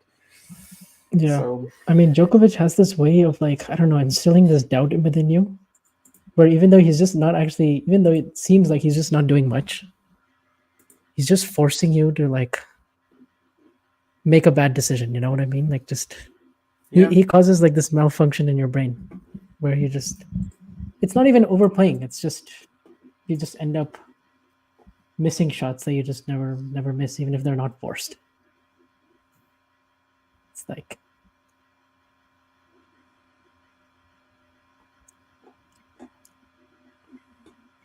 it could just be the way he like controls his shots very well and the way he's able to just kind of redirect and absorb everything that you throw at him, that you just feel like you have to deliver every single time. And if you just don't meet that threshold,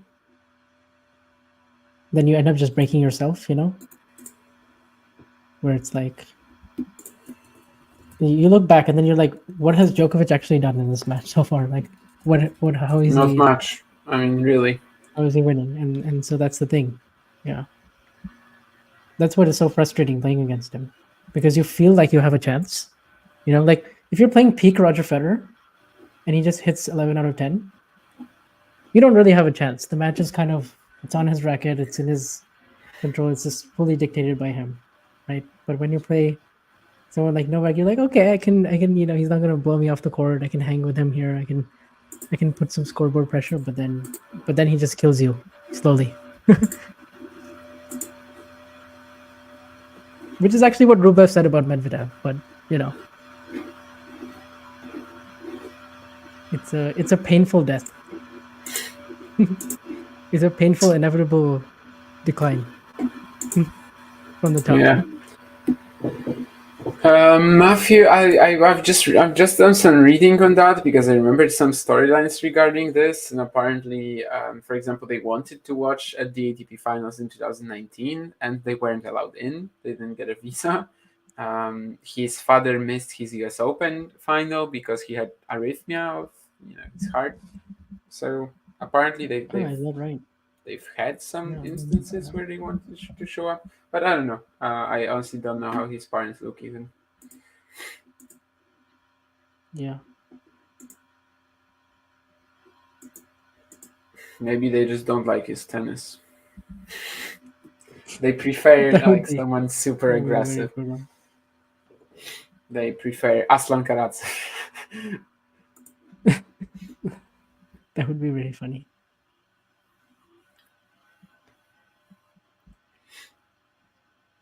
Maybe Medvedev just won't let them watch. Yeah, the first semifinal of today was sort of like the player who lost the opening set just had to come through this tremendous, awful effort to even take the second set, that he had kind of nothing left for the third one. Maybe this is what we're going to see here, but so far we're yet to see that Alcaraz can actually produce that sort of fight and get to the decider. as things for right now are just looking very clean for Djokovic, and Alcaraz is just hitting errors like the one on the previous shot. I think Djokovic now hits another ace as well, so 6-3, 3-1 up. Yeah, we'll see if this sort of just continues and it's gonna finish in a very routine way, or if there's a plot twist coming and Alcaraz just comes up with some magic, or Djokovic plays a low service game, because that's what it's going to take. One of those two.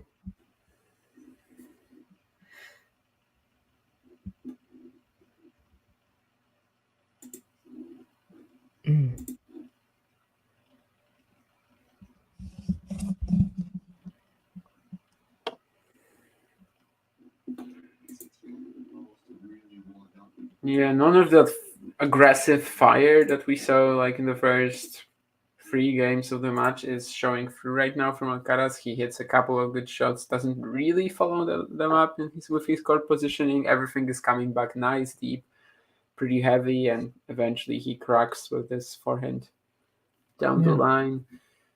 I would say that's just what Djokovic is doing right now. He's just suffocating him with depth. Yeah. Basically. JJ Wolf serve comes in with the rescue though. 10 aces? 10? Yeah. Wow. I'm pretty sure Djokovic has hit 3, by the way, but for some reason one of them wasn't recorded in the stats. But yeah, Alcaraz is on 10. Yeah, that's a very high number for him. And it still hasn't given him much. Yeah, he's hit 16 winners, but 10 of them were aces. And 6 off the ground, I guess. Or volley in the opening game, forehand in the opening game, so you've got 2 already there. Backhand return as well, pretty early, right? Yeah. By the way, look at lots of them were in the first 15 minutes of the match. Yeah. Some really good depth on the return, and then he really actually opened up his shoulders, went big on the forehand. Yeah, we're not really seeing those type of forehands like, when Djokovic was playing Sinner. He was being like ultra aggressive on his forehand and just going like almost 100 miles per hour on the forehands and just unleashing them and kind of holding up with Sinner's power. But so far against Alcaraz, he's not really, it's a different matchup. He hasn't really been needing to use that. Oh no, I'm already reading the conspiracy theories on Twitter, regarding Medvedev losing to Alcaraz on purpose to avoid meeting Djokovic in the semis. Never stop. Imagine the conspiracies if Rune had won against Sinner. That would be even worse.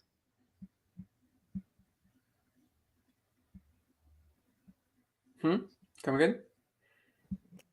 I wonder what people would have said if Rune had actually won against Sinner. Yeah, I know what they would have said, especially Pavici and Yolita and the other guys. I think the conspiracy theories wouldn't have ended. And also, especially when we saw that backhand issue for a backhand. I mean, sort of backhand issue, but I mean with his back, but it was a backhand issue in how it was showing, how he couldn't turn for a while. Sinner, I was thinking if he retires, holy hell, we're never going to hear the end of it. Imagine if Sinner retires against Rune and plays the semis, right? I mean, that's just... Yeah.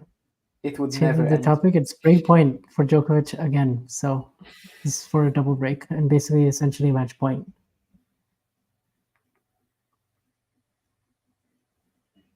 This time Alcaraz finds the serve plus forehand winner. Yep. What about the tweet from the head of Lacoste? Yeah, that was very ill-advised. Awful, absolutely very awful. Bad. Yeah. Kind of unacceptable from someone in that position. But John, regarding the drop shots, on such courts there's just no real way to play them most of the time. This is a really tough court to hit the drop shot on, to be honest. any real like super fast court. For a while, I thought that's why Fabian Maroshan is only good in clay, but later, recently, he has been showing that he can actually perform on all surfaces, and it makes sense. But I was just sort of looking for an idea as to like why is this super aggressive guy unable to? Well, not unable even, but why does he play 90% of his matches in clay?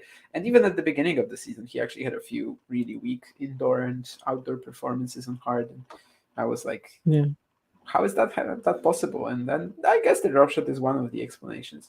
What about the tweet from the head of Lacoste? Yeah, that was awful. I forgot that we already answered this question, and then I realized midway through again. But this guy apparently has said some questionable things in the past as well. When I was sort of glancing through his tweets, I saw that he retweeted some of these conspiracy theories that you mentioned earlier. So that shows that it's And people are somehow twisting this into like a whole, if you criticize this guy, you're criticizing Novak Djokovic. And like for some reason they connect Novak so deeply to Lacoste, as if like, I don't know, it's a clothing brand. I mean, they have been with him for a while, of course, and he is connected to them, but I mean, it's a clothing brand after all, right? Yeah. And then there was it's some so stuff extreme, there that Lacoste, they were basically Nadal and Djokovic fans were screaming at each other like Nike would never pick up so Djokovic, strange. Like Lacoste would never pick up Nadal, and if you're defending Tsitsipas, Djokovic fans are offended. Which is like is really weird to me. Of course, we're talking about the really extreme Novak fans in that conspiracy kind of theme. Yeah, of course, it's not all Novak fans in general, Novak but yes, but just the ones that I see talking about this on Twitter. That hold felt big. Is that the turning point? Says Matthew. Honestly, at this point, I do not believe in it. But we have just 3 more holds to go for Djokovic if he wants to clean up this match, and this is a very fast court after all. It's not looking bright for Carlos. Yeah.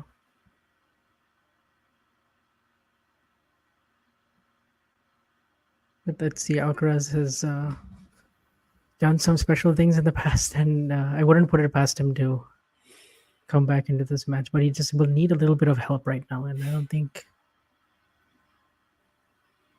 he just might not be allowed that luxury.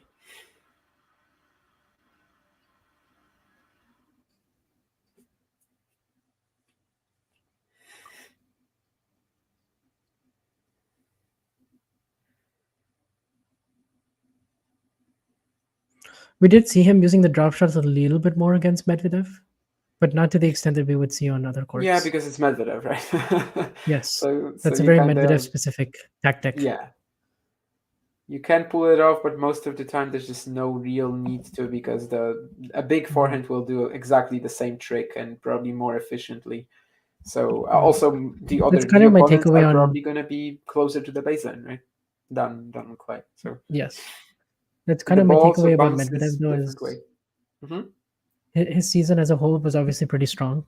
Best season of his career outside of the slams. And like overall, he did have some pretty big highlights.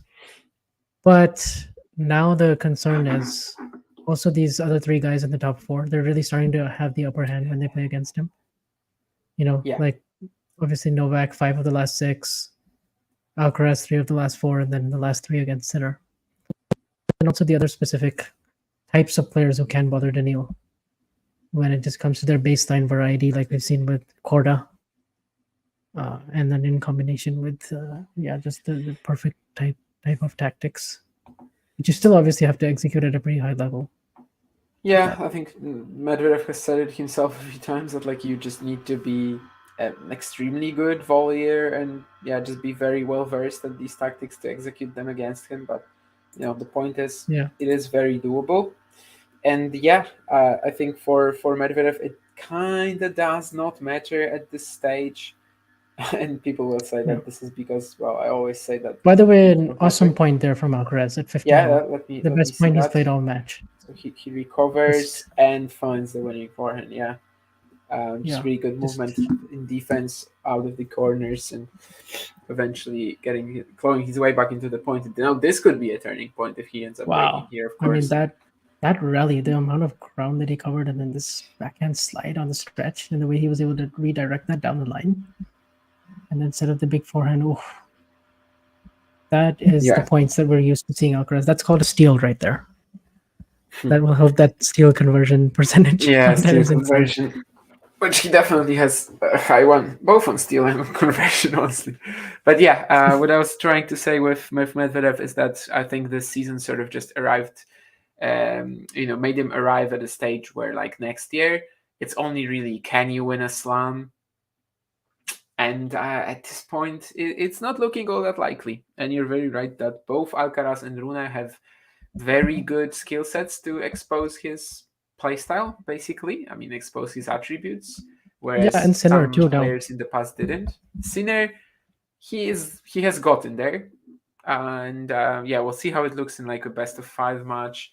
Sinner certainly isn't as comfortable doing that as for Rune, and Alcaraz is just super natural to play drop shots, to serve and volley, to expose that deep positioning. But yeah, Sinner has gotten there. Sinner has turned that rivalry around. He's won the last 3 matches.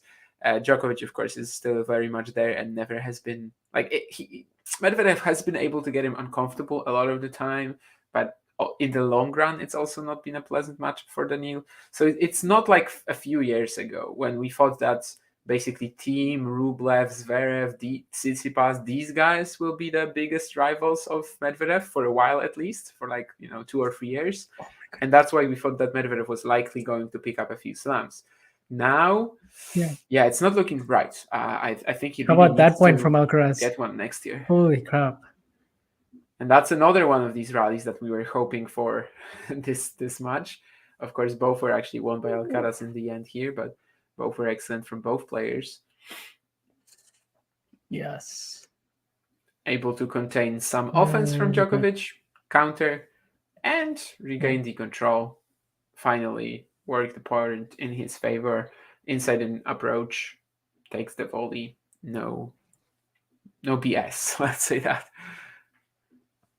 So 2 breakpoints now. Yeah, and what a reaction as well.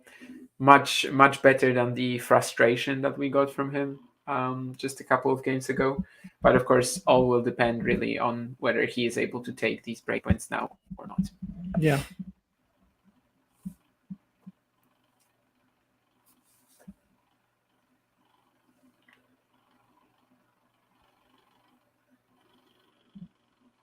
So far, he had just 2, right, in the opening game of the match. Both his unforced errors as well. Djokovic is taking like an hour to serve. But it works out. Yeah. Let's see where he goes on this serve. Will he go for the body serve again? He just did. Probably not. Huh? Or will he go down the tee? Yeah, I think that's the direction I would probably envision for him here. Oh, he didn't quite hit his spot. Let's see. Alcaraz can... Okay, so not down the tee and not at the body, really. Yeah. This is the point that Alcaraz needs to win if he wants to be in the match, given that he is. Okay, a little bit of a higher, loopier ball, and then sets up the down the line, and he has a forehand here. What does he do with it? He goes cross, and Djokovic answers with a forehand cross-court pass, and he asks for some applause, and he is really pumped, as it should be. Yeah. Alcaraz sort of decided to... I mean, he hit this forehand and then decided to rush the net. Yeah, with a bit of a delay. I'm not sure if that was the right move to come forward. I get I'm sure the intent. I think he just really didn't have Yeah, I think He that didn't have the shot sort was of not good edge enough over to Djokovic convert. that he thought he did, I guess. Now that I'm looking at it, yeah. Yeah, I mean, Novak's just super comfortable. Novak wasn't even hitting a pass. Novak was just hitting a baseline shot, I think. And that was a stationary, because Novak is just hitting a ground stroke there, and I guess it may be part of the plan, to surprise Djokovic, delaying your approach, delaying your step to 2-3 steps forward into the court, but he just found himself in no man's land there. We'll see. He may not get another break point in this. Well, in this match, may, but in this game, if he doesn't, this is another point that he will regret. Yeah. 1 unreturned serve so far on the 4 breakpoints and 3 rallies where Alcaraz was there. 2 of them hits an unforced error, and here, just a weird decision after a long rally that ends up. But that serve and swing volley for Djokovic was just, that's way too good right there. Not much you can do on that one. The angle was, and Alcaraz was covering the wide serve because that's where Novak feels a lot more comfortable serving right now, out wide in the deuce. And he also wants to make sure he gives himself enough space. So if Novak does go body, you can at least get a racket on it. Oh, a much better spot though for Djokovic on that game point. And actually, that will be the thing that Alcaraz will regret the most. Like you said, 3 of the 4 points where he had break chances, he was in the rally. So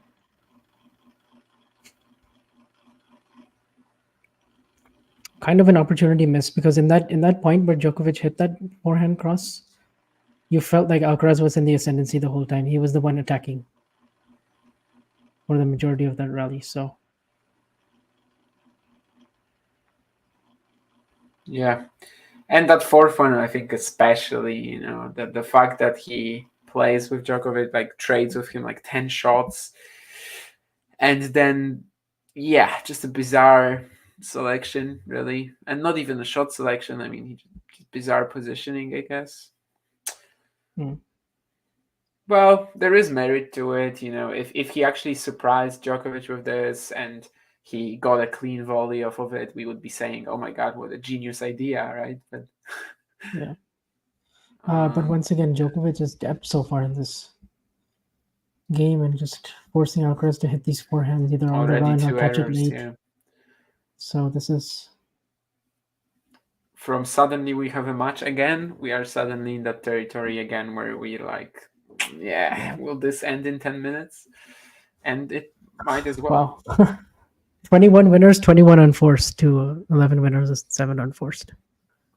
It kind of tells you what this match has been so far.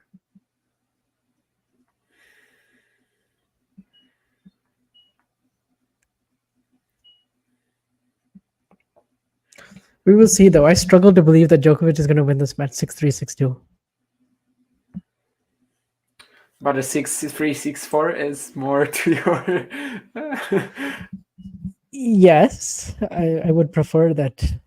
We just see a longer I would prefer that because I feel like a 6-3, 6-2 is a little misleading if it does happen, just because we had all these opportunities for Alcaraz that he missed. But at the same time, I am perfectly aware that Djokovic has been much stronger overall, because he hasn't had the dips that Alcaraz has had, which have actually been pretty huge. Oh, and Djokovic goes for the redrop there, and I guess that's a smart move. Yeah, Alcaraz not expecting that at all, was actually like leaning backwards a little bit, and then there's no way to catch it. 15-40 and match points. I mean, that's what we have to say. These are match points. We see Alcaraz's mom once again way more than normal.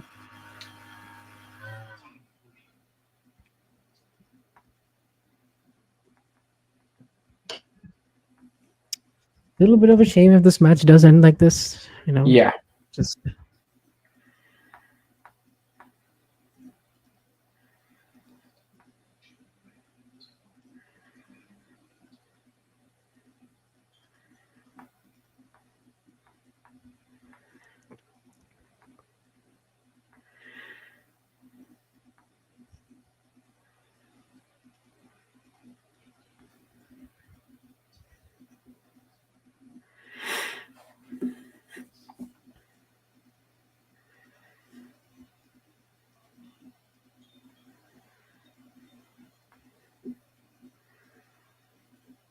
Oh, wow, that volley was. I'm sure the Alcaraz team had their heart in their mouth for that one. But it was also right on top of the net, so. Yeah, and kind of hard to miss, but of course it can happen. And yeah, the plus one direction was actually pretty cool, just straight up down the middle. Yeah. And it sets you up for a very nice quick point. Yeah. Probably a bit of an underused direction actually in tennis. Ooh. Interesting choice on this one, on this approach. Yeah, that's like a 90s type of play. Yeah, he just tried to go kamikaze with the slice approach, but I could imagine Ken Rosewall running into the net like that.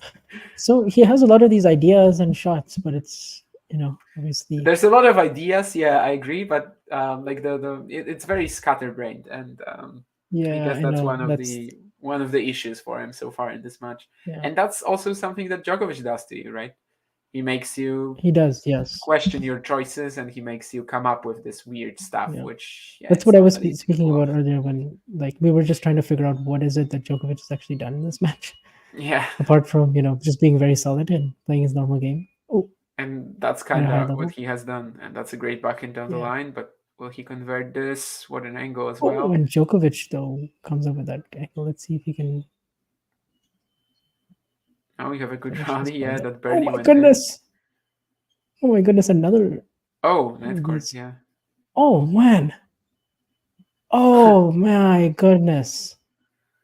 Wow. Yeah, Alcaraz maybe could have taken it, but yeah, after all of these shots and Djokovic actually coming up with a pretty quick counter, I can understand how he missed this one last. Yes, I can. That is. Oh. But that's the match over for you, and he throws his racket as well at the chair. 6-3, 5-2. Pretty long set for. Yeah, I can understand the frustration, but oh my goodness, that has to be really frustrating. I mean.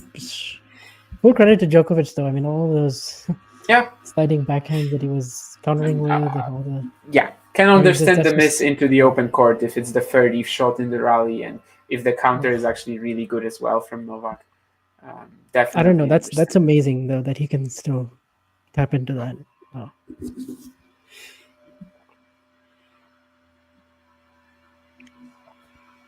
All that stretching that he does,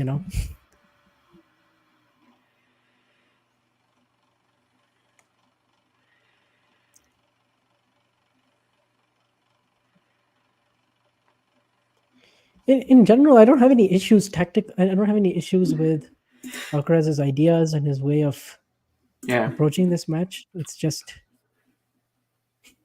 a few indecisive moments.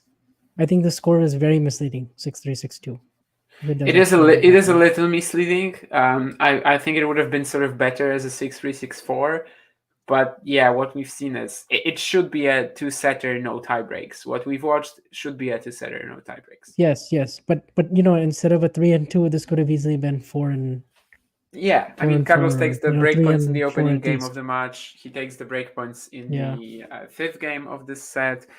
Sixth game, and we are talking about something completely different. But yeah, as a whole, just sort of gets lost in in all the different ways, in all the different tactics that he can play Novak with here. And yeah, I mean, even look at this. I mean, he's already there. He's already waiting. Novak just comes in. He will serve. Alcaraz is like eager to go off the court basically at this stage, sort of.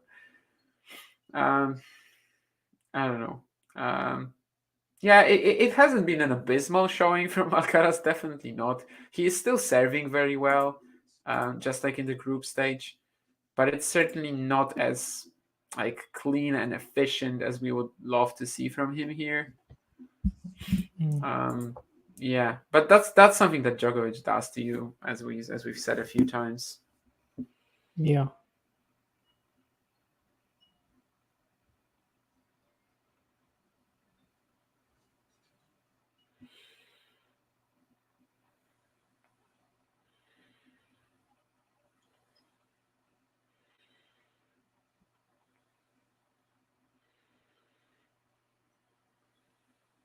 Now let me ask you a question. Would Djokovic trade? If you told Djokovic, I'm winning the Wimbledon final against Alcaraz, but I'm losing the Cincinnati match and I'm losing this one, would he take that? Yeah, of course. He would, right? I mean, then he has a calendar slam, you know? Like, what else is there to achieve for this guy? I think this is what is there.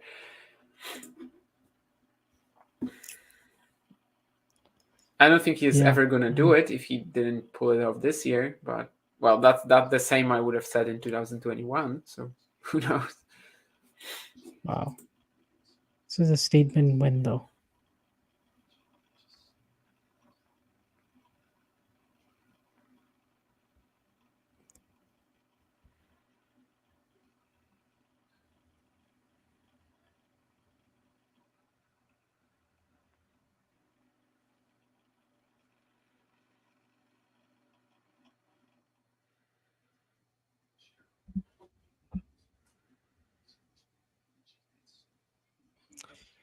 Now I'm kind of curious. Was Martina ever leading the head-to-head against Graf? Yeah, she started a lot better than Graf. She did, right? Yeah, and then she eventually was like 5-2 or whatever, and then they eventually ended up. That does make sense, yeah. Yeah, I mean, they started playing in like 85, so that wasn't like peak Graf yet, but it wasn't far from peak Graf yet. I mean, it wasn't far from that. Of course, 88 was the golden slam. Oh, look at this match point. It's over. We have Djokovic against Sinner. 1 hour, 30 minutes. A lot earlier than we would have expected. Yeah. And this will be a great lesson for Alcaraz. He was handed a lesson by the master. So, yeah.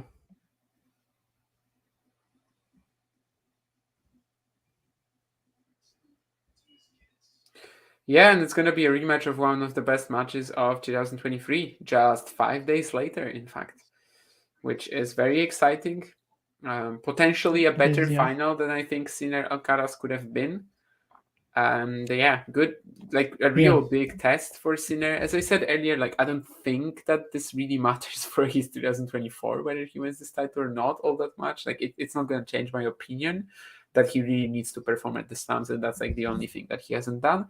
But big test for him to see if he can actually pull it off again.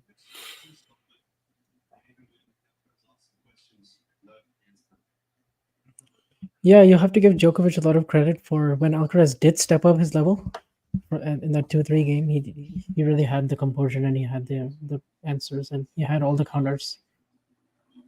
So it was just one of those very disciplined at the same time, very statement-like, laser-focused performances from start to finish. I see some people asking about 2024 predictions, and also I do have a prediction for tomorrow. Who is that? I don't know about Wait, what happened? I'm suddenly hearing a voice in my head. Is it in my head? I mean, the thing is, it's very interesting that Matthew is keen to say, okay, prediction for tomorrow, because this is the guy who said... Let's do that. Yeah, no, definitely. But this is the guy who also said at the beginning of the match that Alcaraz was the overwhelming favorite, and he called the first set 6-1. I never saw it. I didn't see this. I don't think anyone saw this kind of, like you said, 3-2. Maybe doesn't quite do it justice. I did probably see the match going in a particular direction. I know that we were looking at it almost felt, though, almost like Djokovic against a De Minaur, against a Tommy Paul at times, in that they had chances, but they didn't take them. You know, I remember Dimitrov in Australia, in that tie break. And then you don't take him, and then he kills you. And he did really from 4-3 onwards, I think it was, in the first set. Yeah. I had it close. I had it like 55-45, but I did have Novak as the favorite, and I didn't think it was so unpredictable. I thought about the unpredictability of the previous 4 matches, including the French Open, which was super unpredictable. And in fact, the outcome was probably the least predictable of them all. I had a feeling at the beginning of Wimbledon that Alcaraz was the favourite, but by the time it got to the day of the final and Novak winning the first set 6-1, I was doubting my initial thoughts. As I said, French Open, Madrid, Cincinnati was really difficult to call because I think there was sort of doubts about both players to some extent, particularly as Novak was struggling physically in that final. But this one, I actually felt a little bit more like, yeah, Novak's the favorite. Yeah, I think we all thought he was the favorite, but by a slight bit, right? Because we were also very encouraged by what Alcaraz was showing in terms of his and the first serve held up from Alcaraz. Like that's the only real thing that stayed the same. Yes. As in the last. And that is a positive because that stayed the same in all of his matches this week. So that is a good thing, but the rest of his game, I think he'll be he'll just be a bit annoyed at some of the decisions he made and the timing of those decisions and the decision. And I guess you've got one thought in mind about one particular point, right, Vanch? What's that? No, I mean, just watching this match, I just think even though Sinner is riding this wave. Oh, I see. So you're talking about tomorrow, but I'm thinking about 1 point today, which Alcaraz. Yes. Yeah, 30. Yes, the break point in the 6th game in the second set. Yeah, 2-3. I mean 3-2, 30-40. Yeah. I liked what you were saying about the element of surprise. I didn't have a problem with that, but the problem is you need to do a much better shot beforehand. It was nowhere near deep enough to be coming in on. It was a nice depth for Djokovic to hit the cross-court pass. There was still a bit of work to be done, but basically Alcaraz had done the work for him by doing a short ball and coming into the net. I don't think it was short, to be honest. I thought it was nowhere near attack worthy. Well, it wasn't attack worthy, but it wasn't short. Like Djokovic was still like a meter or two behind the baseline. But yeah, I would even question if Djokovic even knew that Alcaraz was approaching the net. I think he just played a normal ground stroke, and forehand cross court. And then because Alcaraz was in no man's land, he couldn't volley it, he couldn't track it down. Yeah, awful decision, absolutely. And, maybe in other parts of the match, his decision making wasn't so bad. What do you think, Vanch? Yeah, I don't think so. I mean, look, like the first 6 games were so serve dominated, and Alcaraz's first serve was holding up, and he was actually applying a decent amount of pressure. The first Djokovic service games were kind of tough for him. Yep. And then it was just that game at 3-4 that he played, where Djokovic managed to get him into more extended rallies. He managed to neutralize the serve better, push Alcaraz in the corners, made Alcaraz overplay on a few occasions, especially on the back end, which was actually very reliable in the first 3-4 games of the match. And it was kind of just a hot start, but he never really got the momentum. He never really had that scoreboard pressure lead, but Djokovic always did because he served first.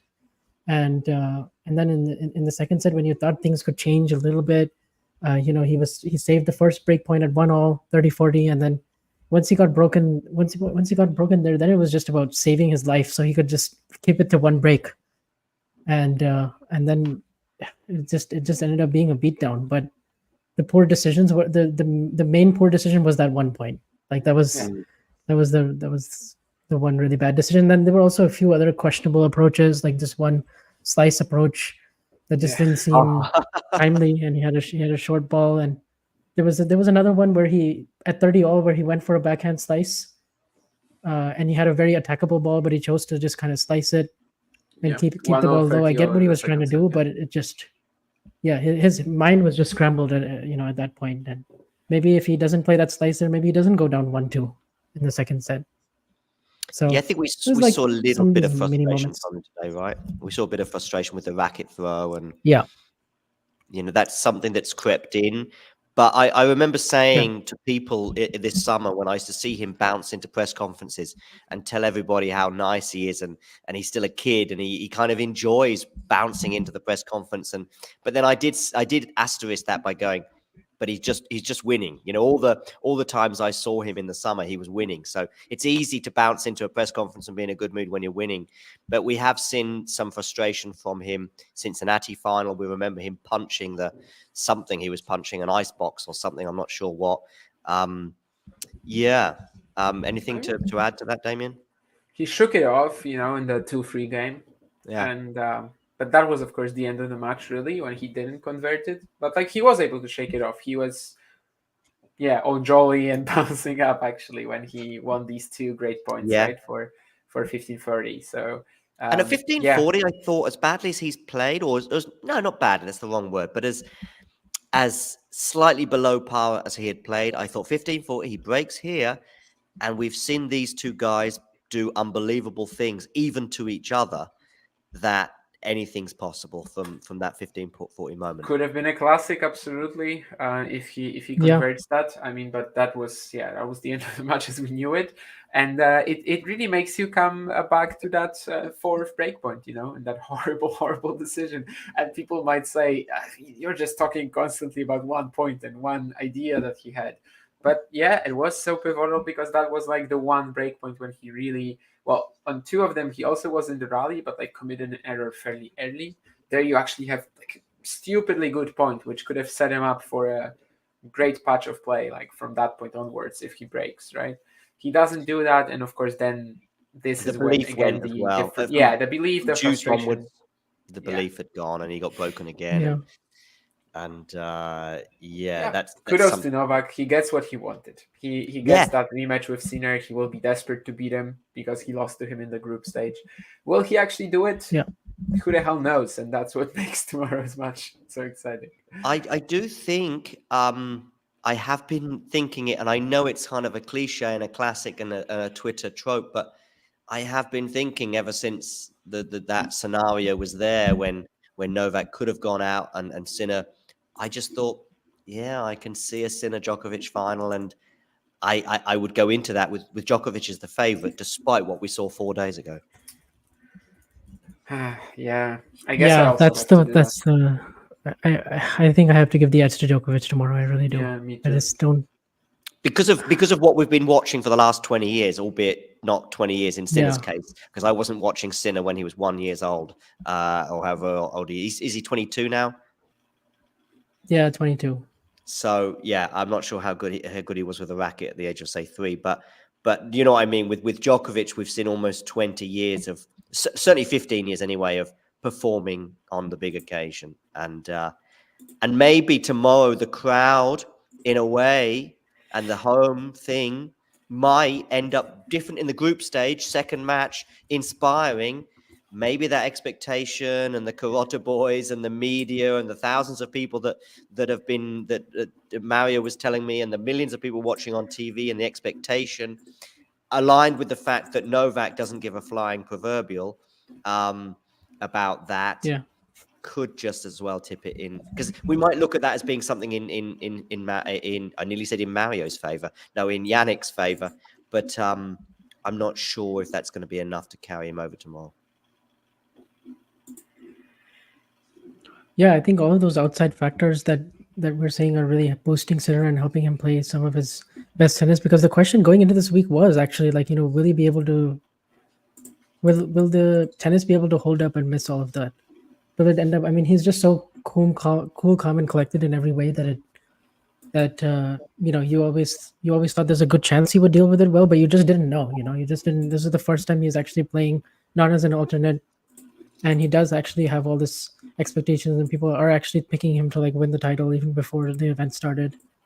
But now it's the ultimate test, because I don't know, Djokovic still in group stage matches, he doesn't actually have a very good record in the second round robin matches, and that is the time, if he's going to take a loss, that is the one time where he would.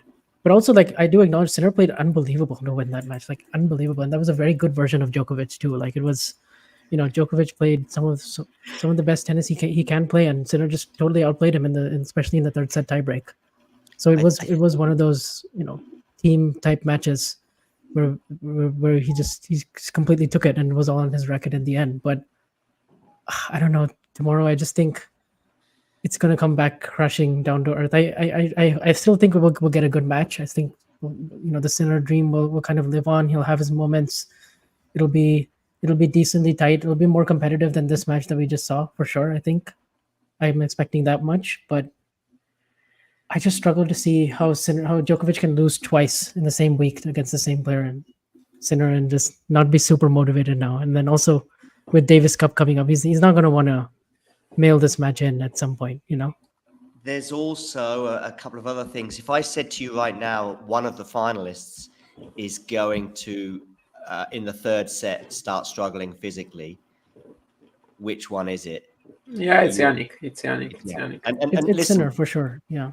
People might sort of talk about Djokovic's age, but even more, I think, importantly, they might say, well, he was struggling physically against Medvedev in the second set in New York. He was struggling physically. I haven't seen him struggle physically that actually affected the result since the French Open of 2022, when I think he was struggling towards Wimbledon final.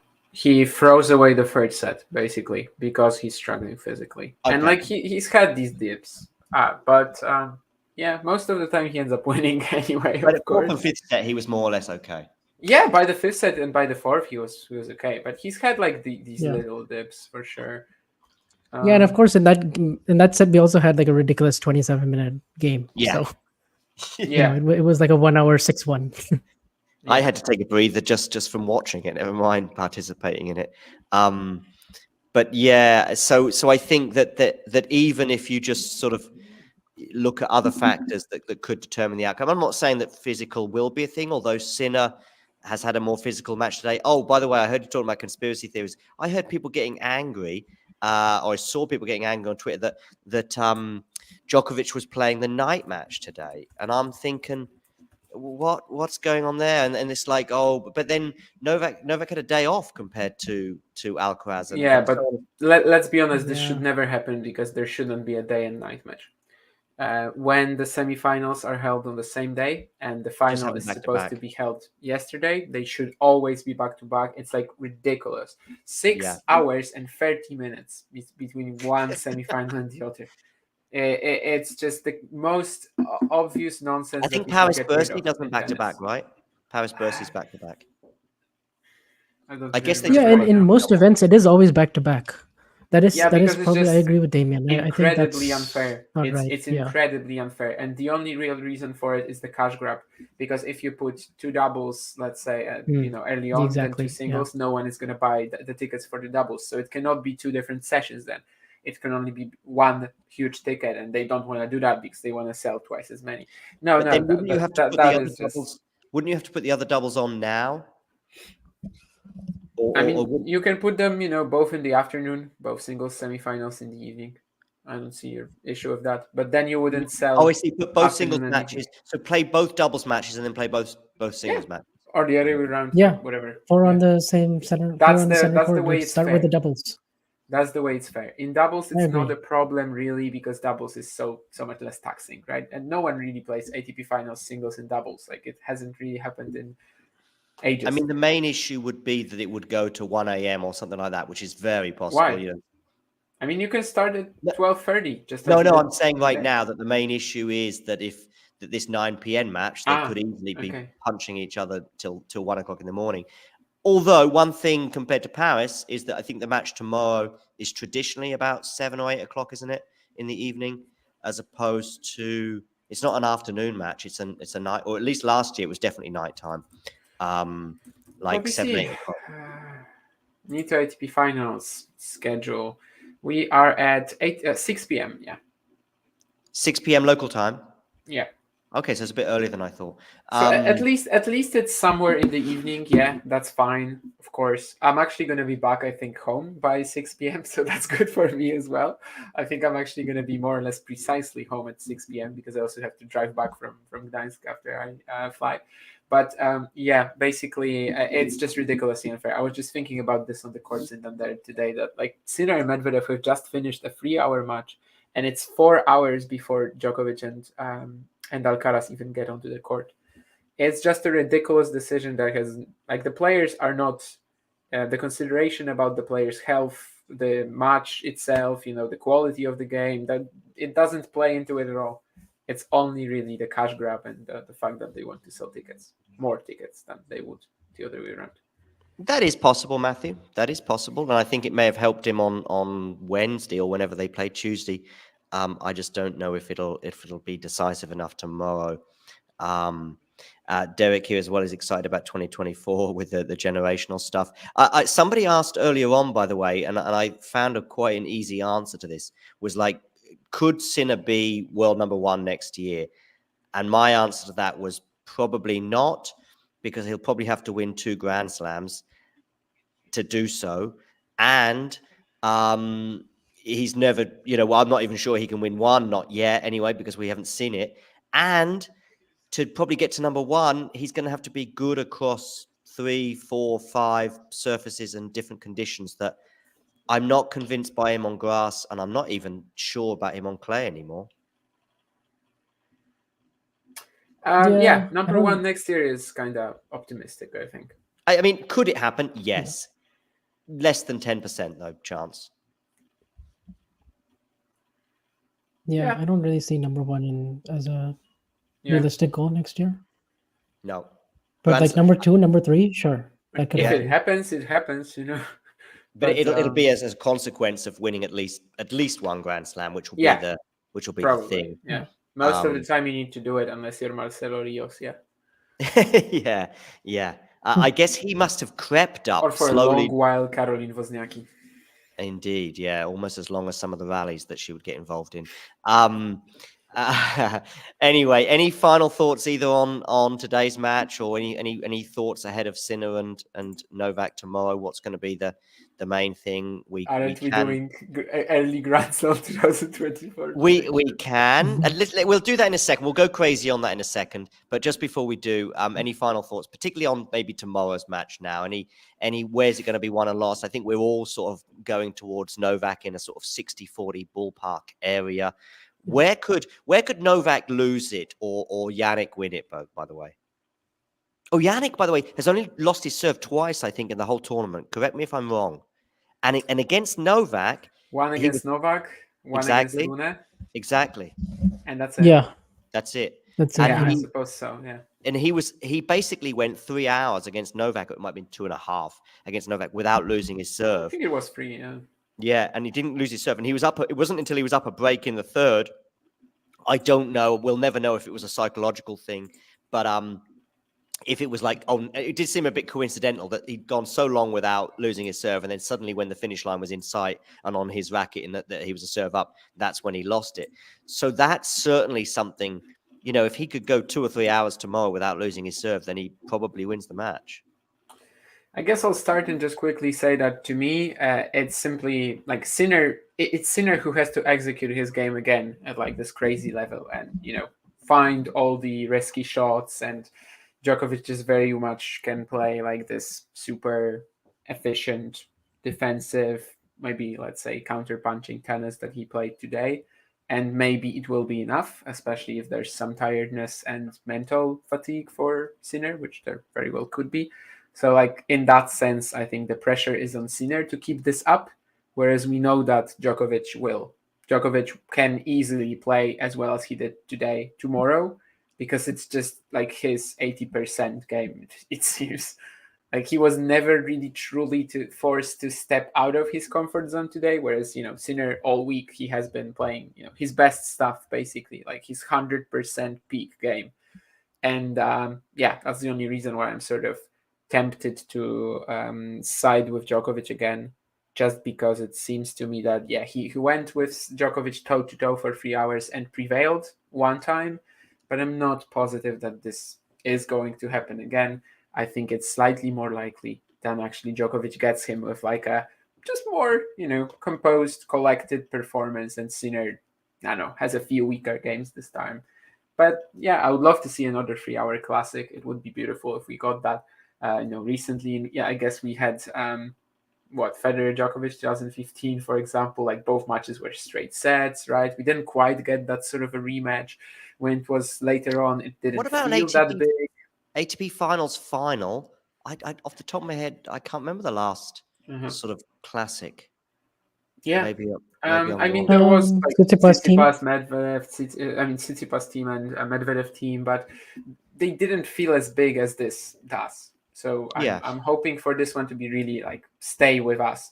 I think from the team campaigns, more so the win over Djokovic is the one that people think about, not necessarily either of his 2 finals. Yeah, or even the win over Nadal, 7-6, 7-6 in which was a best straight sets match of that particular year, in my opinion, although my opinion, of course, is biased.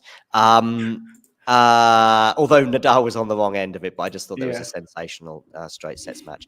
We will come to your questions in the live chat. By the way, if Vanch or Damien have to go anywhere, then feel free to say, I've got to bugger off, as we would say in British English. But I'm really happy if you can stay as well. So that's cool. Vanch, do you want to just finish on or regarding the Sinner Novak match tomorrow? Have you got any final comments, like in terms of how Novak might end up losing this match or Sinner might end up winning it? The path to victory that I basically see for Yannick is if he continues serving at 67% more first serves in or something like that, like at a ridiculously high clip, and basically brings that same intensity and level that he brought for 3 hours, that consistently, and then hope that Novak doesn't give him a few minor gifts that he did in that third set. Like, for instance, he missed this one like backhand slice in the first set, and then he missed, there was this other 15-30 point at 5-all that Djokovic didn't do enough with, and then there's like a couple of other loose errors maybe. But like in all honesty, like Novak maybe is not clutch in like 1 or 2 matches every season, and I feel like he's got those 2 out of the way already in terms of those missed opportunities. And I just struggle to see that happening again. And like I'm really swept up in the whole Sinner wave, just as everyone else is. Like, I'm really, really high on him next year. I really think he can do great things, like get to a slam final, like get to the top 3. Like, I really do believe he's improved quite a lot. But I just think either physically he's going to feel it a little bit if this match goes past 2 hours. That I'm like pretty sure about. Just even though he's improved a lot physically, I just don't think his physicality is anywhere close to what it will be maybe in 3-4 years. And also, I just think Djokovic is going to play at a much, much higher level. And after this match, I just think he's like peaking at the right time. And my prediction is like 2 tight sets. I'm going to say one of them is a tiebreak, but I'm going to say Djokovic wins it in straights. Okay.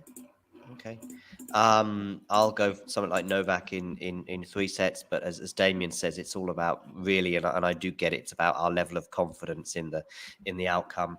It could be 7-6, 7-5, and that would sort of also reflect a sort of 60-40 balance too. It could be 6-3, 2-6, 6-3, and that would, arguably be something quite similar. There was something else that I wanted to say, but I don't remember what it was about that. But Did we refer to Derek's question about the Olympics, or? No, I tell you what, I've actually put a message in the live chat about 2 or 3 minutes ago to say, look, there's actually been quite a few interesting questions in there, and I would like to address them before we close. But there's been, and we will address let's do the Olympics one first and quickly, because I think we can get that one out of the way. Damien, go on. No, I mean, it doesn't anymore. They eliminated it, just like they scraped the points of the Davis Cup, just because there's no, it's not open, right? Like, there's no actual guarantee that you're going to play in it, just because there's this rule that 4 players from one country can only get in. So because the eligibility and the qualification criteria are very different, the ATP decided to not give out points for the Olympics. I guess I get why, but it's kind of, well, I don't know if it actually took anything from the event, but yeah, that's the same rule as with Davis Cup. That's why it's not there anymore. And what was the other question? Was there? There's lots of questions that we can come to them in a second. But somebody here saying "Bravo, Djokovic," which of course I understand. And at the end of it, he's something about French wine. But I think he's like saying he's like a fine. He is French like wine. Yeah. That would be is like. It's like a French wine. Maybe in terms of getting better with age. Older, yeah. So thank you, Zlatko. I'm adding the better with age bit. I don't think he said that, but I think we get the sentiments. I'm guessing that Zlatko is somebody who maybe speaks French, but is also perhaps from Serbia or Croatia. I'm not sure, bearing in mind that surname. One of the Balkan countries anyway. So thanks, Zlatko. And make sure you hit the like button and subscribe if you are new. Give Damien and Vanch a follow. Check out Zlatko, I'm guessing, is probably a Djokovic fan and therefore is not quite so keen on the Igor and Carlos show that you 2 present. But to be honest with you, I don't mind. Check out the Mario's podcast. Yeah, I check out exactly Novak Weekly. I check it out from time to time. In fact, somebody on this show right now has even appeared on Novak Weekly. And it isn't me or Damien, so you can all do your maths regarding who it was who appeared. So, I mean, I dip into that one from time to time. So I think it's always good to have a quick look, see what's going on elsewhere. Okay, yeah. So I'm going at Novak in 3 tomorrow. What are we going anyway? This is at the end of the match. When I must say, when Matthew wrote this, I think was really clutching at straws, because I don't think Novak Djokovic is quite like Andy Murray in this current form that Andy Murray is in anyway. Is it too early for Grand Slam predictions 2024? Yes, it is, but I'm still going to try and give it a go anyway. The Sinner one, I think, is probably the most interesting, because anything between 1 and 3 slams for Novak. Oh, so that's how you want to do it. I thought it was going to be like Australian Open, boom, boom, boom. Roland Garros, boom. So we could be here till... I don't know. I've got the Davis Cup to attend, and I think... No, but I just meant, Australian Open winner. I mean, we could do that. Or I would rather just look at a player. Okay. And, I mean, we could also say that. I can go Australian Open right now, Djokovic. I can go French Open... I'll go Alcaraz, I'll go Wimbledon, Alcaraz, and US Open Sinner, just for whatever reason. But that's almost the same as mine, actually. But the US Open is different. I was just really eager to hit you with my US Open prediction, which is Holger Rune. Holger Rune, okay. Why Holger Rune? I don't know. I just feel like he's, at some point he kind of, I don't want to say wasted the 2023 season, but the physical issues in the second half certainly ruined it for him a little bit. But before that, he was on track. I feel like he will be, increasing. He will be going upwards. He will have a good trajectory in 2024. And by the US Open, I could sort of imagine him being a slam contender already. And the US Open is usually quite wild. I feel though because the first 3 I wanted to go exactly for the same as you. So Djokovic, Alcaraz. And I feel wrong. It feels wrong that I cannot include Sinner. But the problem is that the only slam where I really feel like I should include him is the Australian Open. And I just feel like it might be too early. Like the first one might be too early. And that's why I'm not including Sinner in that. Although I think maybe what are his results in New York compared to Melbourne? I thought New York was they were good. Better. They were okay. I thought New York slightly better than Melbourne. I mean, I know he's been at 1 quarterfinal in New York, 1 4th round. He doesn't have the greatest of results in Melbourne, but he lost to Tsitsipas in the 4th round, which was a bit of a. And he lost to him in quarterfinal, semi-final, sort of. Yeah, and also quarterfinal 2021, and in 2022 it was like a bit of a semi-final, if you may. Like if Sinner beats Tsitsipas. I think he lost him in 22 and 23. But the whole idea is that instead of 22. But I just mean that this year, 23, it was like a bit of a semi-final, because if he beats Tsitsipas, he probably makes the final. That's what I meant. Yeah, I just mixed up the dates. I just mixed up the dates. There was a bit of shade from Anneka Rune regarding Mouratoglou today. I don't know if you saw that. Basically about how he's going to be much better prepared with Boris in his team. Although this is not the post, this is a different post, and it's an interesting one actually, because she said something that was definitely a little bit of shade on the Mouratoglou thing for sure, but I can't find that message right now. But I have found this one just by chance, which I think is really interesting, because she says, looking back, I would never have imagined it was so much harder to consolidate a position than getting to it. So I think that's it's something we've heard many people say before, that getting to the top is one thing and staying there is another, which is kind of similar. And I think that's probably part of what's been, maybe getting at Rune this year, for example.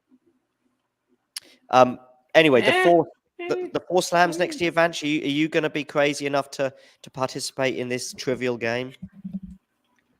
To be honest, I don't really want to, because every time I make these early slam predictions, they just kind of bias me when I actually see the draw for the first time. So then I'm like, well, I predicted this before, so then it would just be me not, doubling down on it. And so, I mean, I'm fine with you not predicting. I don't really like to do that. But I also think anybody that holds.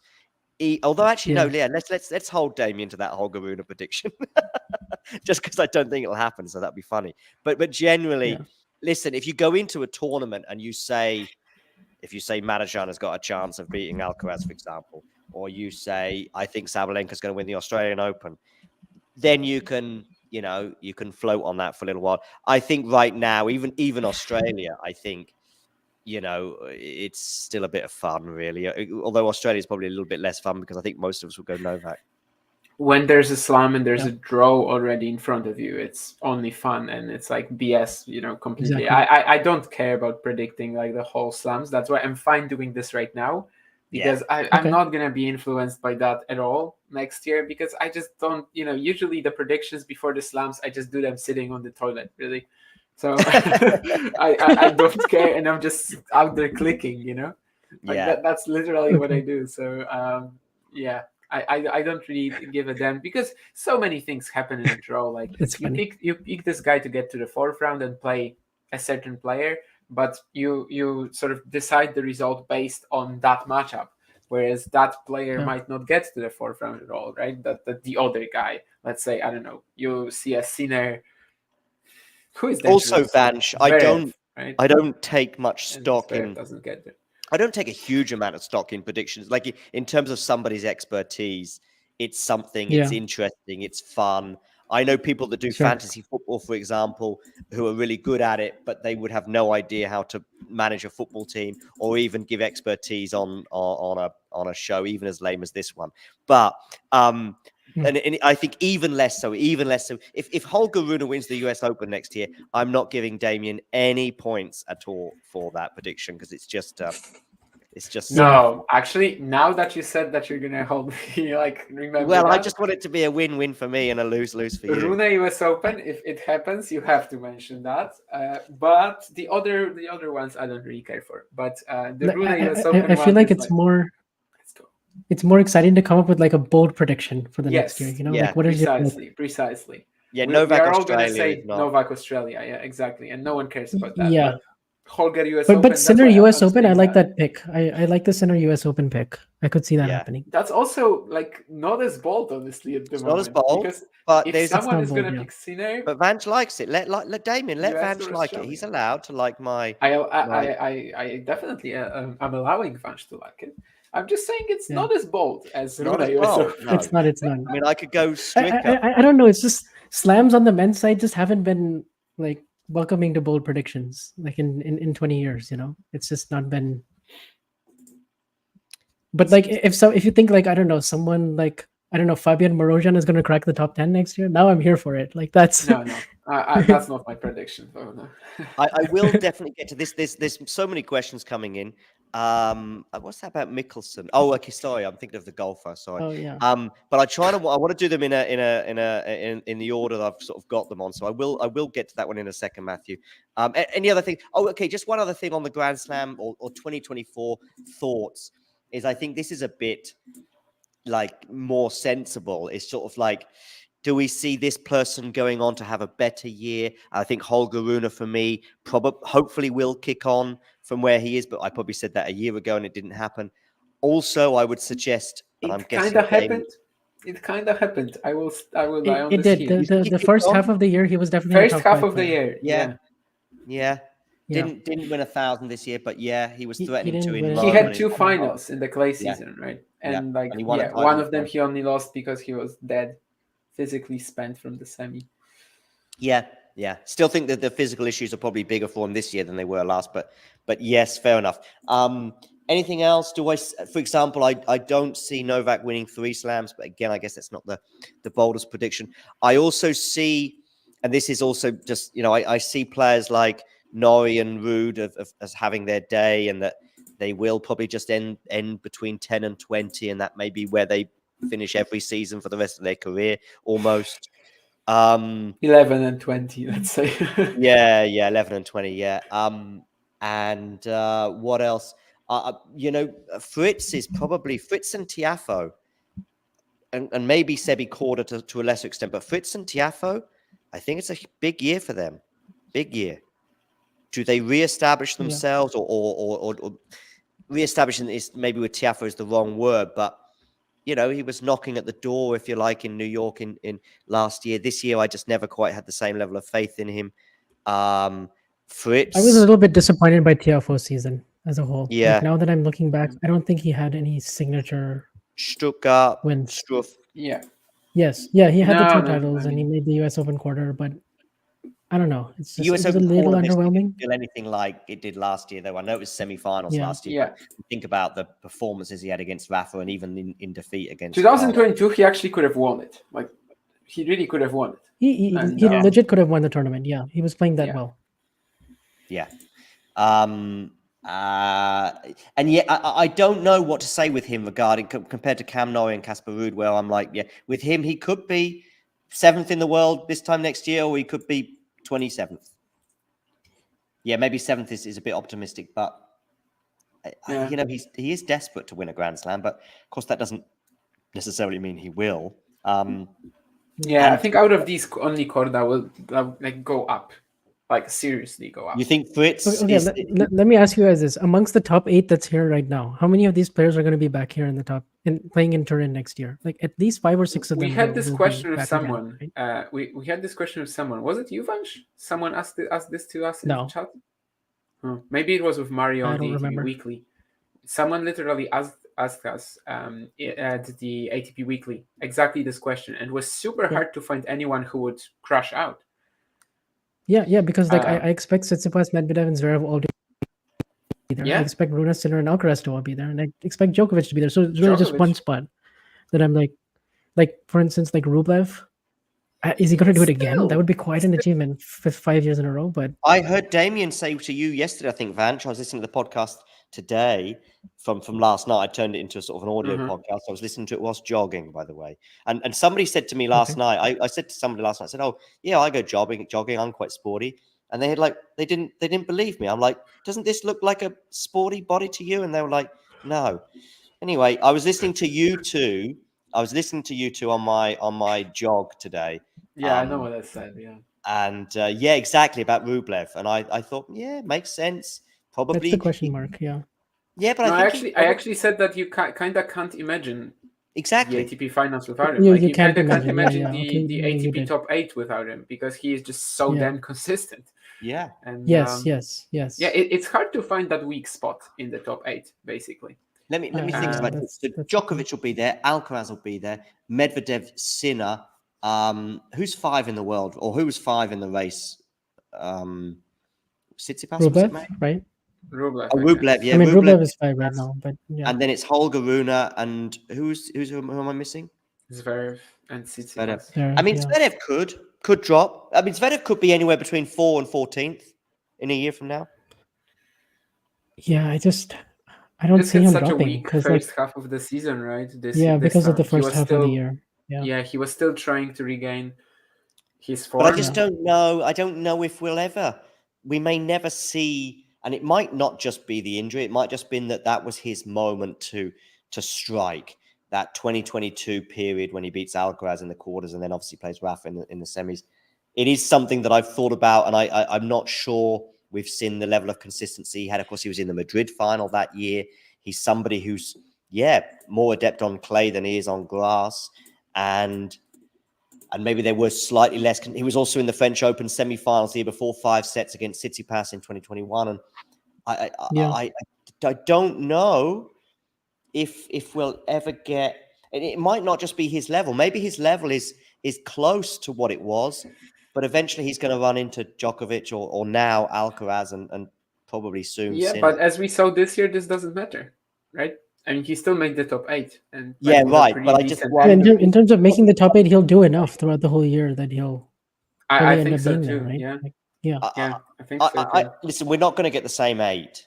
So you got to choose one, and I'm choosing Zverev. I know. So that's the thing. Is it is Ben Shelton going to be the one? Is it going to be Korda? Is it going to be? I think Shelton will be. Would it be Fritz? There will be a moment maybe when he gets there through in the middle of the year. But after the US Open, after he defends 720 points. Oh, you're talking about but in terms of the race, he just needs. And we're talking about. I'm also not ready to. I'm not ready to count out Casper. Top 8. You're not ready to. I'm not ready to rule Casper Ruud out of the top 8 just yet. I'm ready. I know it wasn't a good year for him, but the thing is, he had so many results this year where he's got to do better than that next year, right? Not what French Open. He had the Roland Garros final. I don't think so. Yeah, without he had maybe 2 or 3 other good weeks. And he wins. I think he actually regressed to his normal level. Like that's his normal quality. And I think but if he makes like I don't know, like if he makes like semis in like Rome again, and he makes you still expect him to go kind of deep in Roland Garros. Final right? at the French again? Like no. I actually see him. No, but I feel but my point is I think he'll make it up in other tournaments. During the year, and then he ends up having then the same year. But then I think I think next year he could get to the fourth round, the quarters, maybe even the semis if he's lucky with the draw, and in the French. But even then he's losing. And do I see him winning another clay court 250? Many points. Yeah. Do I see him winning another 250 on clay? Yes. Do I see him winning a Masters 1000? Probably no, on all surfaces. Do I see him doing better at Wimbledon? I think it was second round this year, maybe third. I'm not sure, second or third. Liam Brody. He either loses second round or he gets to the final. Like that's the only thing. But like 840 points. Let's say he makes the quarters at Roland Garros. He loses 840 points. This is so hard to cover for it. I don't think he's going to make the top 8. Dimitrov is an interesting. But like, let's say he makes the quarters of the US, quarters of Australia. Let's say he has like a run to the final. There's always that one Masters every year, which is quarters of Australia.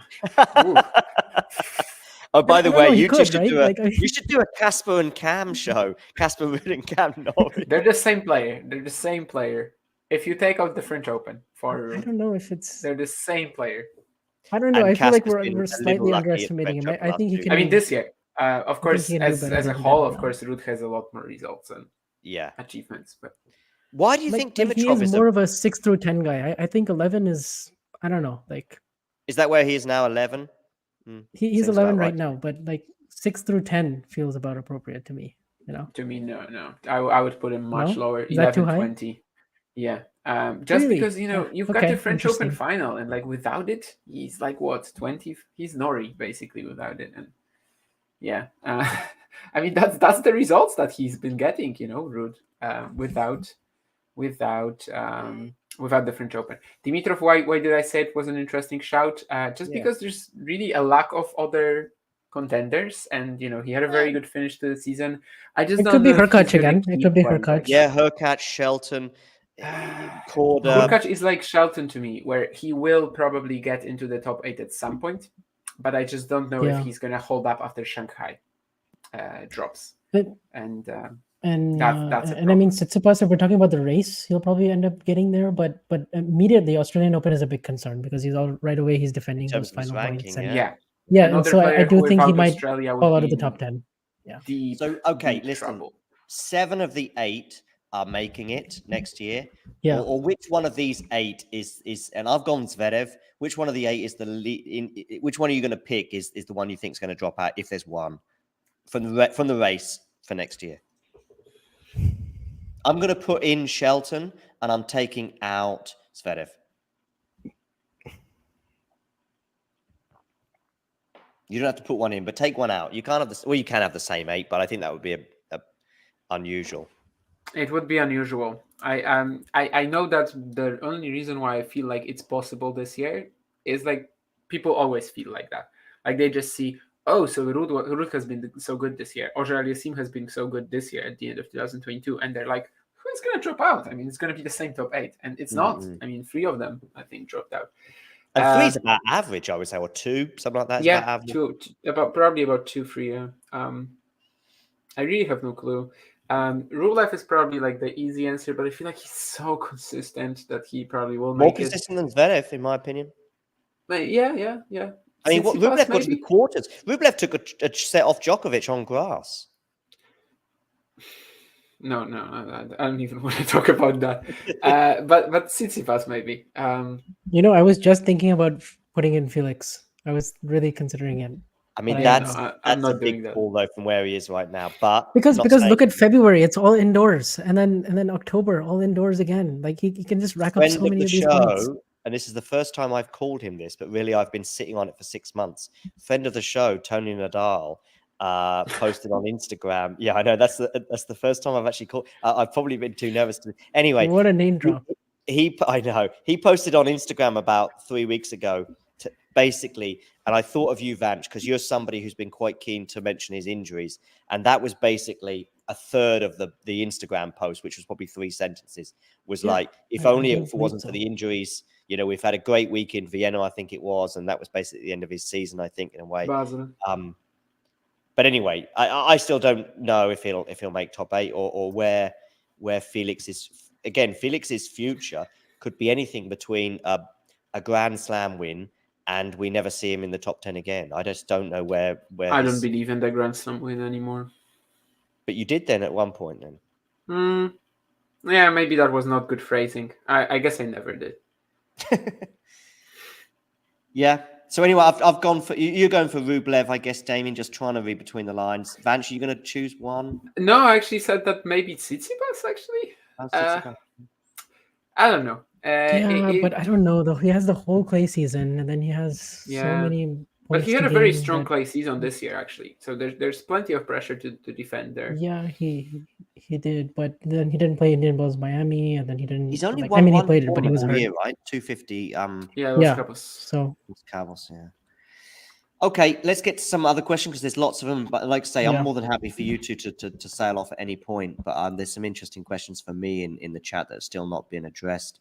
I just want to remind everybody that if you're a member and you're very lucky and you post a good question, I will pose it to a player at the Davis Cup. So if you become a member or you already are a member, feel free to, not in the live chat now, but sometime next week, I'll probably put it in the YouTube community tab and give you a chance to ask players a question. So that's something to look forward to. You might not all get your questions in over the course of the following week, but I'm sure 2 or 3 of you lucky people will get your questions posed to whichever player you want. Derek, excited about Nadal's return. I mean, again, that's just so unpredictable. It could be anything between a French Open win and he goes out in the first round every tournament he plays. It could be anything in between. And I think him going out in the first round of every tournament he plays is probably less likely. But I just don't know.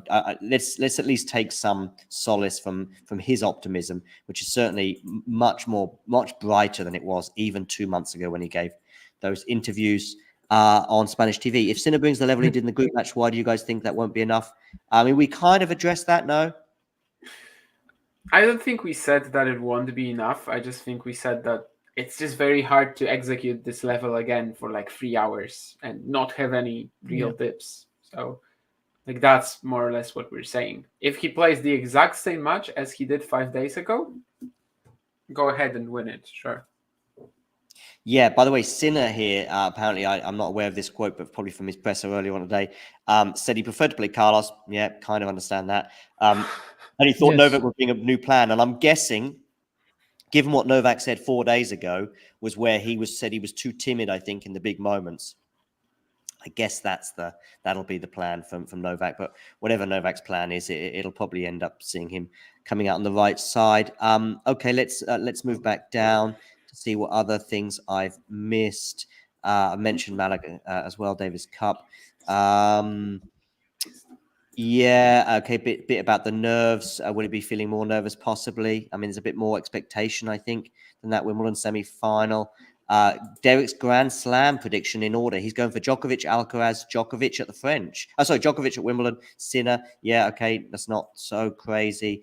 Omar is predicting a win for Djokovic. Sorry, go on, Vanch. Oh, no, I was going to say that's a decent Grand Slam prediction. Yeah. It's quite safe-ish, though. There's no Dominic Stricker's going to win 2 stars. Anyway, Stricker, of course, is he in the next gen finals? Yeah, he is. Someone? He is, yeah. What youngster is going to do a Ben Shelton next year, i.e. make a deep run in a couple of this is a good question. This is very good. Likely no one. I mean, who does a Ben Shelton and makes the quarters and a semis of a slam in 1 year? The most likely answer is no one. If we are actually going to pick some guys, it has to be Fields and Draper, in my opinion. Yeah, I mean, Draper. I was also thinking maybe Stricker, also, but no, I don't think so. Could happen, but I don't know. A deep run is quarters. He's way too mercurial for that, I think. A deep run is quarters, right? So Let's count it like that. I mean, Stricker has already made a second week this year, right, at the US Open. So let's say I think Feast is not that outlandish. No, it's not. But it's still very hard to pull off something like Shelton. Fuse and Draper, I feel like definitely are the best two answers. Mickelson, he has the same trajectory as Shelton, but less publicity and less ceiling, I would say. And I don't think he's gonna rock the Draper, ATP world as Shelton did.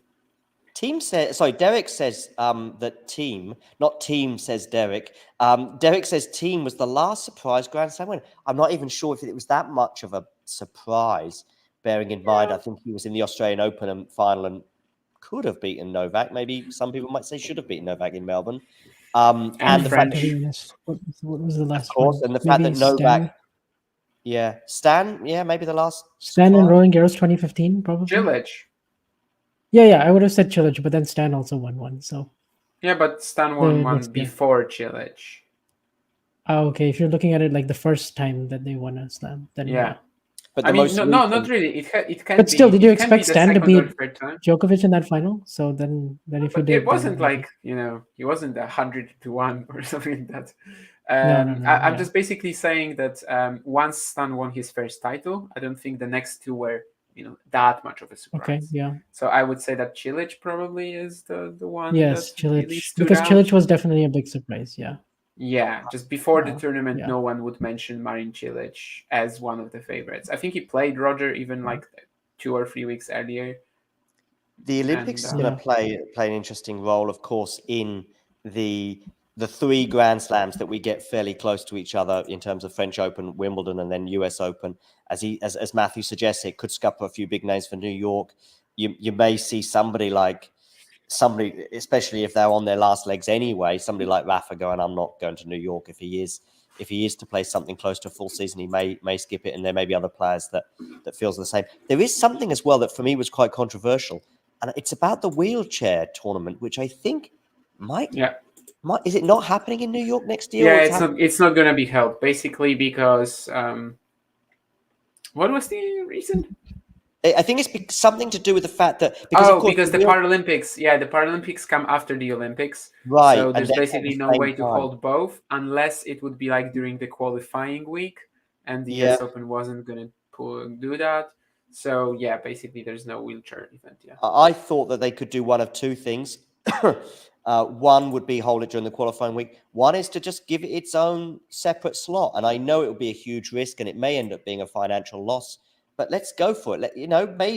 Maybe watching wheelchair tennis at the same time as everything else is going on, maybe that does harm. I mean, maybe if there was wheelchair Grand Slam on when there was no other Grand Slam, especially if it was on at the same time as the Laver Cup, you know what? I'll watch the wheelchair tennis over the Laver Cup. John, you're kidding yourself. I wish that was true.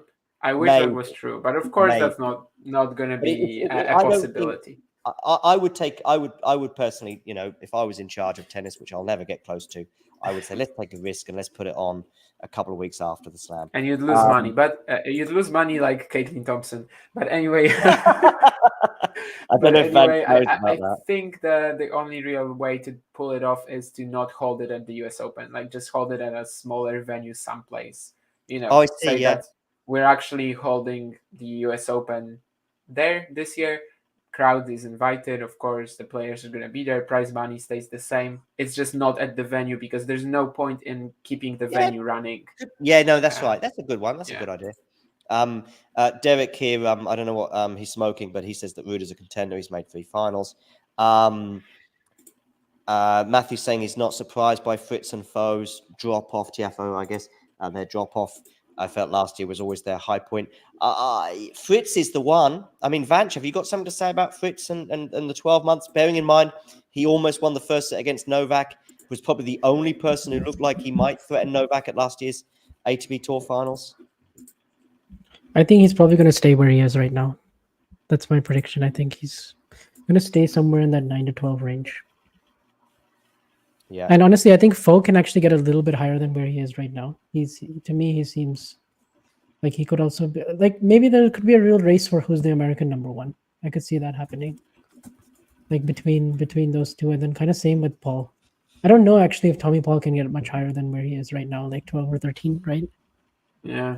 I just How don't about really see Shelton him as Korda, a though? Aren't finishing they in the the top 10. race? Yes. Those are the most interesting. I think Shelton and Korda could. They have the most potential. I mean, don't forget, Korda was injured for definitely 5 months, was it? Yeah, No, definitely not as should. much. Free. Every single time basically. I'm like, yeah, Korda is gonna do something big, and then he just all the momentum just goes away and he gets hurt. And it's he had this year where we get excited about him.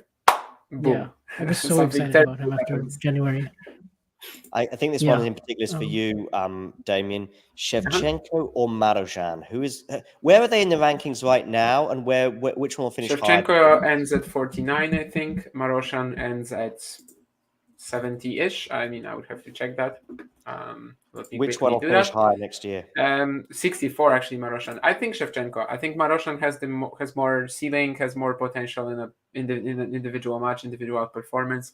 But Shevchenko, I think, really should have more sort of week-to-week consistency and just has a more repeatable play style.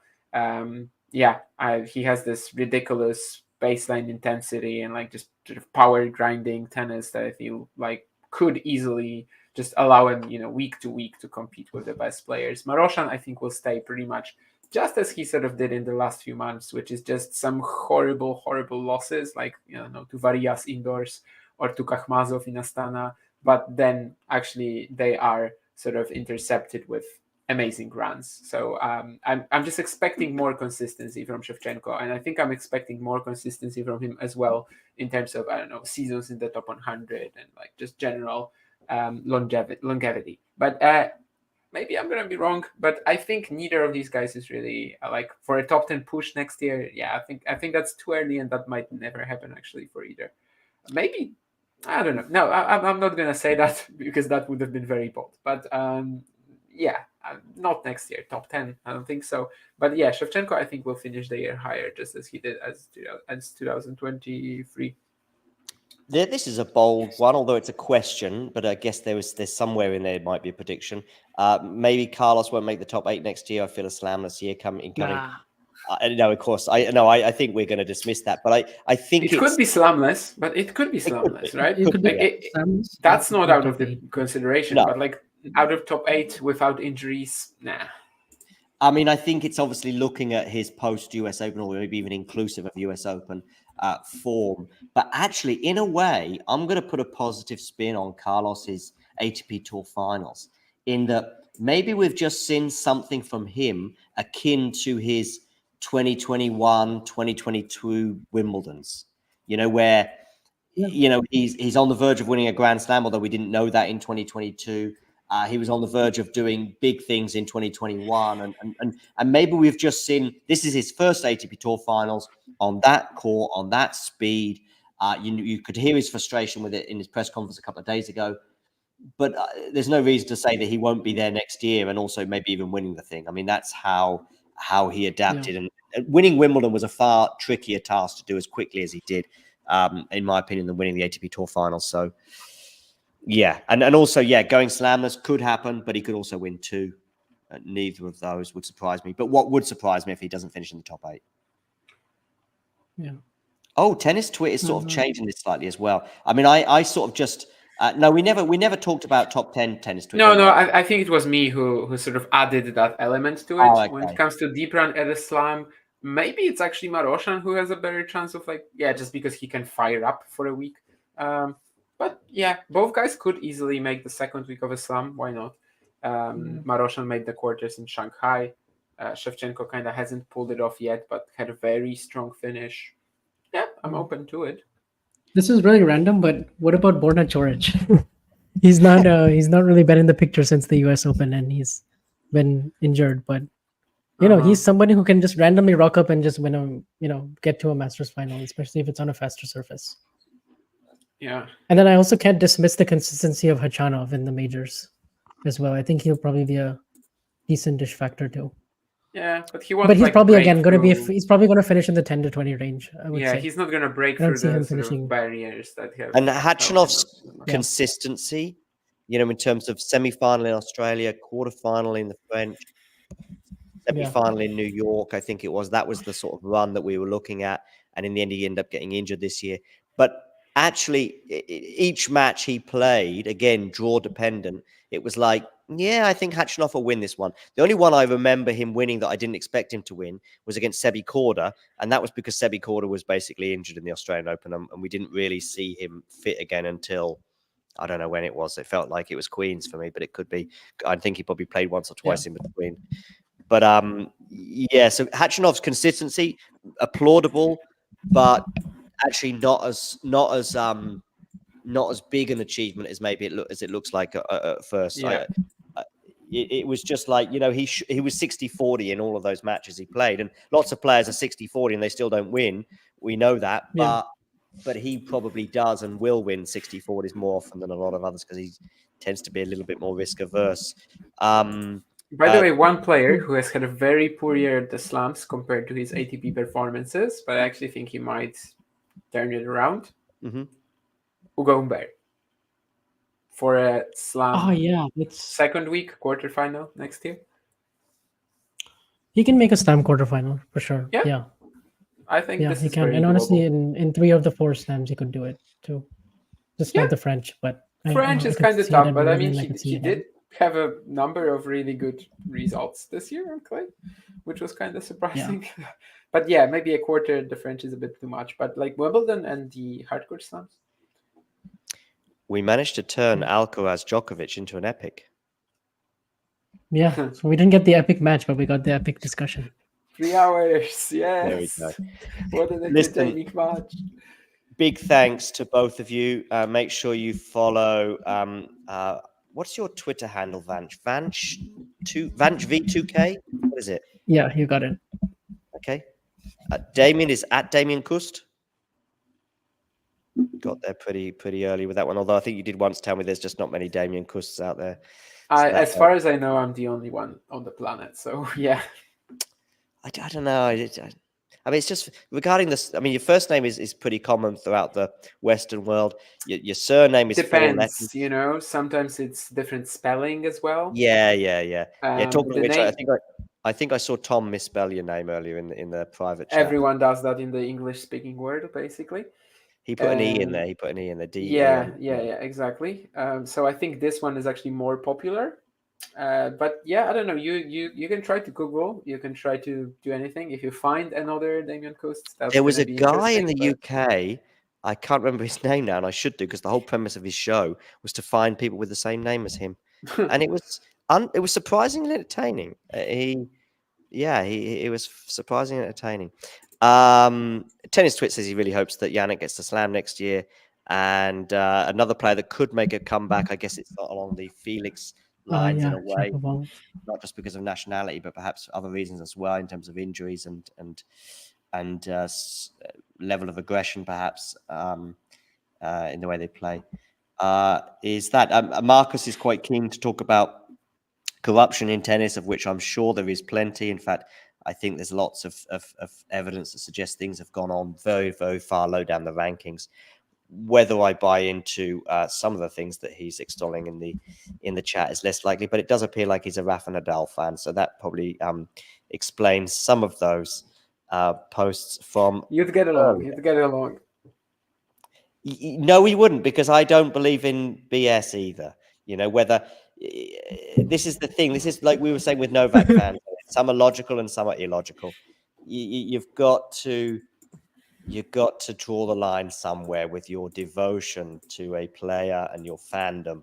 I'm very happy when Rafa wins, and I'm very upset when he loses. And you could probably apply that, but the other way around with Novak. But you won't find me tweeting videos of Novak taking, drinks and stuff and getting carried away with it and start complaining about the lack of clay court slams and all sorts. Are you fine saying that Djokovic is the GOAT? Statistically, right now, as it stands, there's I'm already laughing just from the amount of words that you had asterisks and caveats. Yeah. Listen. First of all, there's the GOAT debate. Then there's the slam race, and I know they are slightly different. But let's at least look at the slam race, and that's something that we can quantify. Is it's still not done. It is 98% done, and I'm fine with saying something like that. But I'm not gonna say it's done until it's done. Okay, so you are still delusional. My favorite player is already retired, so I can't really keep saying that the slam race isn't done and maybe he will actually come back. And I'm actually perfectly fine with saying that Djokovic is the GOAT. Yes. There was a point. It's either that Djokovic is the GOAT or you just don't believe in the GOAT. Yeah, no, I saw. Maybe you just don't believe in the GOAT.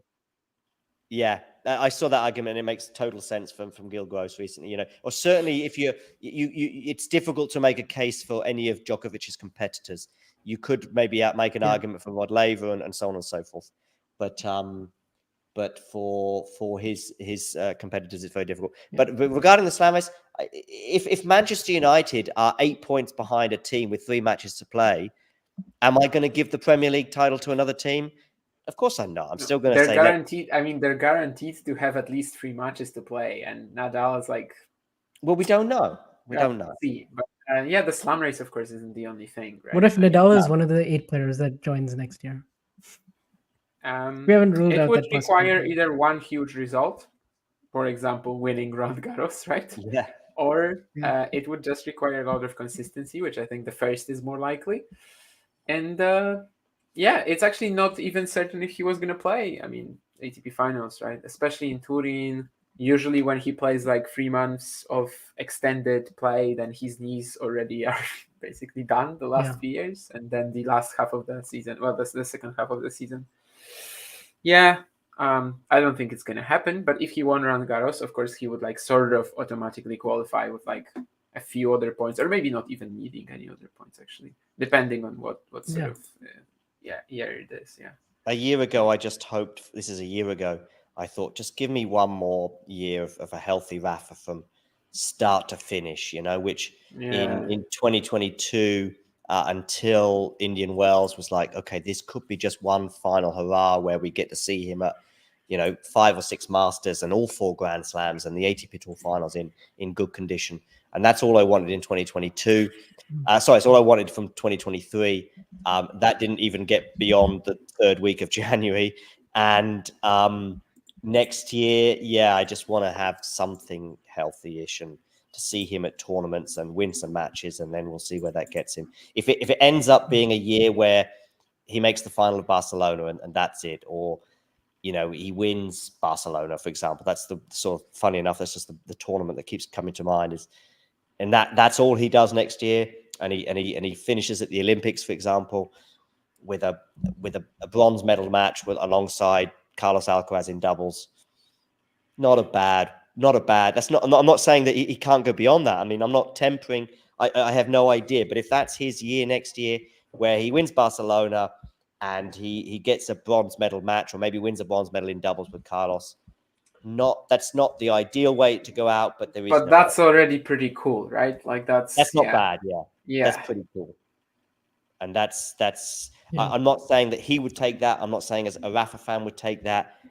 But if that does end up, it could be worse. It could be we see him limping through tournaments at the beginning of the year and then just going, you know what, I tried and it just didn't happen. And we see some kind of exhibition or some kind of goodbye in Barcelona or Madrid or maybe Roland Garros, where he goes out in the first round, a bit like Laver Cup. Say again?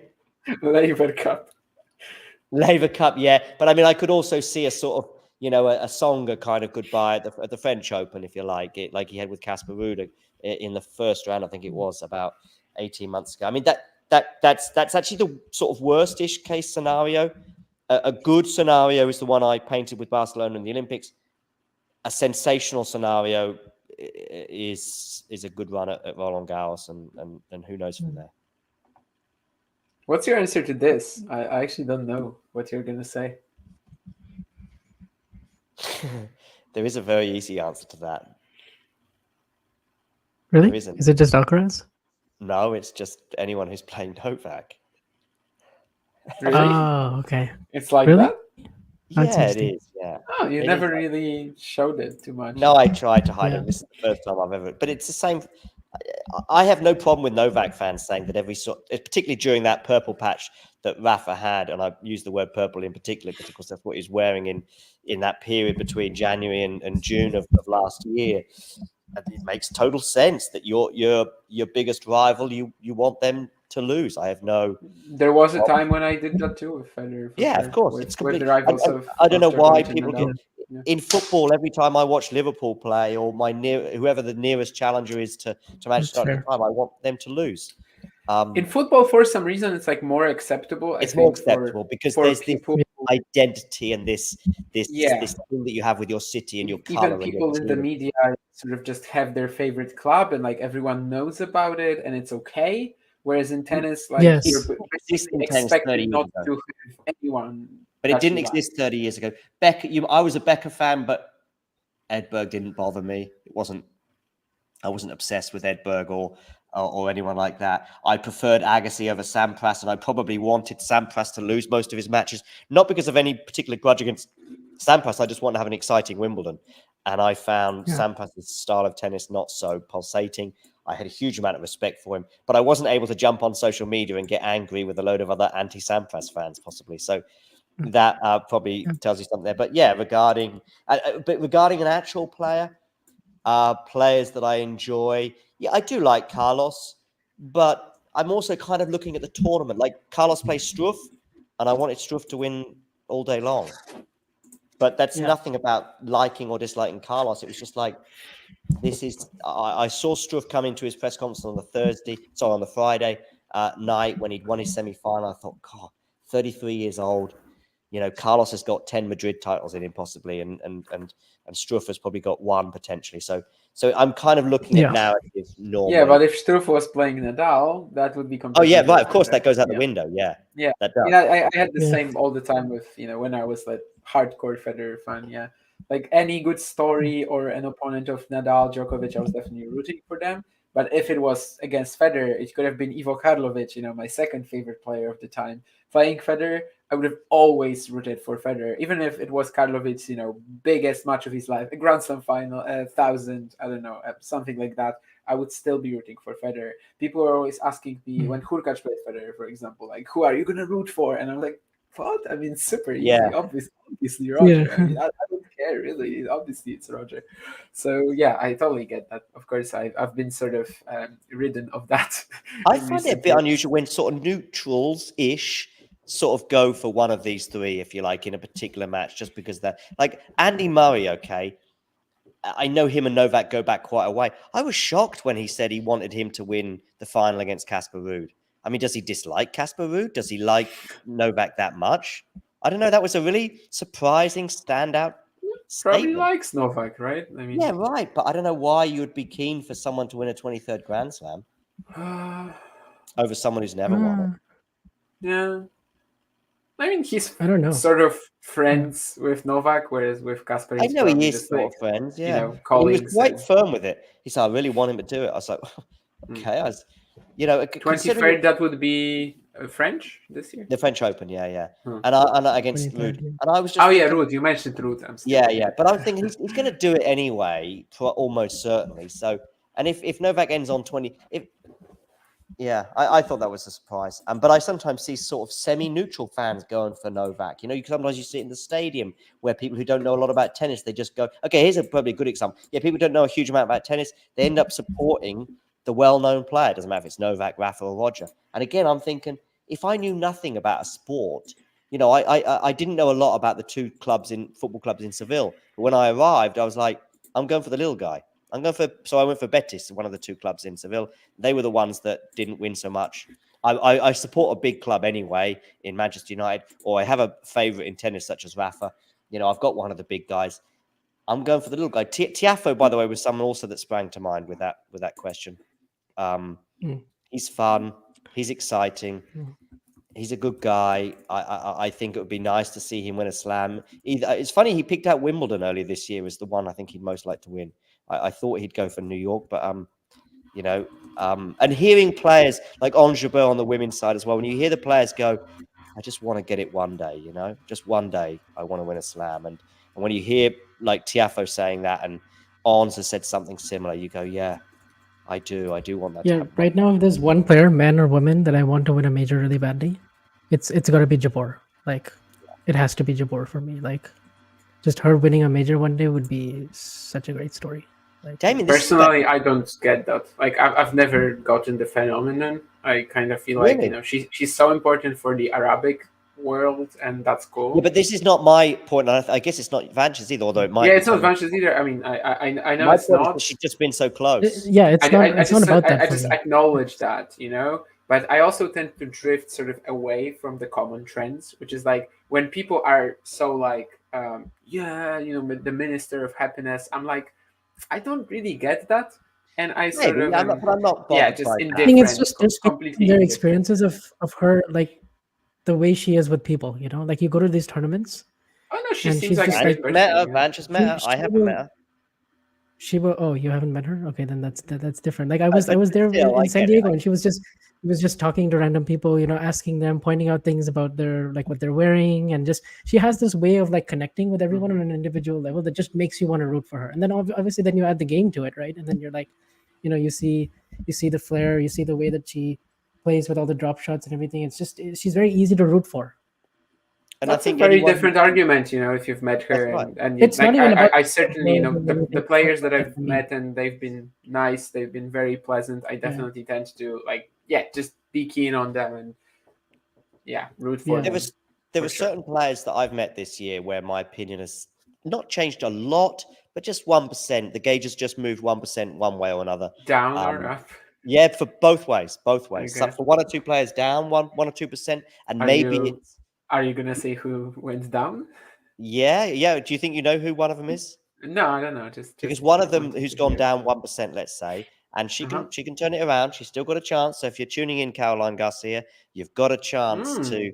Yeah, she's just somebody who I found a bit grumpy, and there may be all sorts of reasons for that. She also didn't. She kind of called me out because I asked her about her return of serve position, and she's like, "Oh, I've been asked that before." And I'm like, yeah, but I'm a newbie. It was the first time I'd met her, and I was pretty much a newbie to the press environment. It was in Madrid at the time, and I still am, I guess. But on top of that, I kind of get that from Garcia, yeah. Yeah. Because in San Diego, I asked her about her celebration and what was the origins of it. And she had this similar reaction where she was just, she was like, I've been asked this before. I'm like, yeah, I know, but like, what was the origin, you know? Like, how did it start? Like, I know you've been doing it. Vanch, you inspired me to some extent when I spoke to her in Seville a couple of weeks ago, because I actually said, but I got it in a good way, because I said, you used that at the Billie Jean King Cup, or the what did it used to be called, the Fed Cup, yeah, the Fed Cup, right? Exactly. And I think I used both expressions. And she's like, yeah, I did. And I was like, I only got that because of that question you asked. But I would have never known it was the Fed Cup, especially back then. I wasn't really right.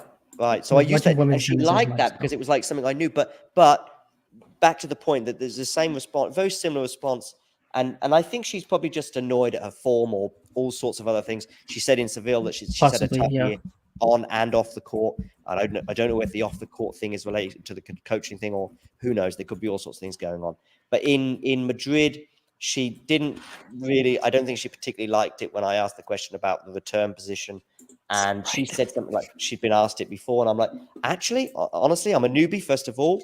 So I haven't been in many, I've never been in a press conference of yours before. And secondly, unfortunately, I didn't have a chance to counter it, but I'm thinking we don't get to see many press conferences outside of the slams.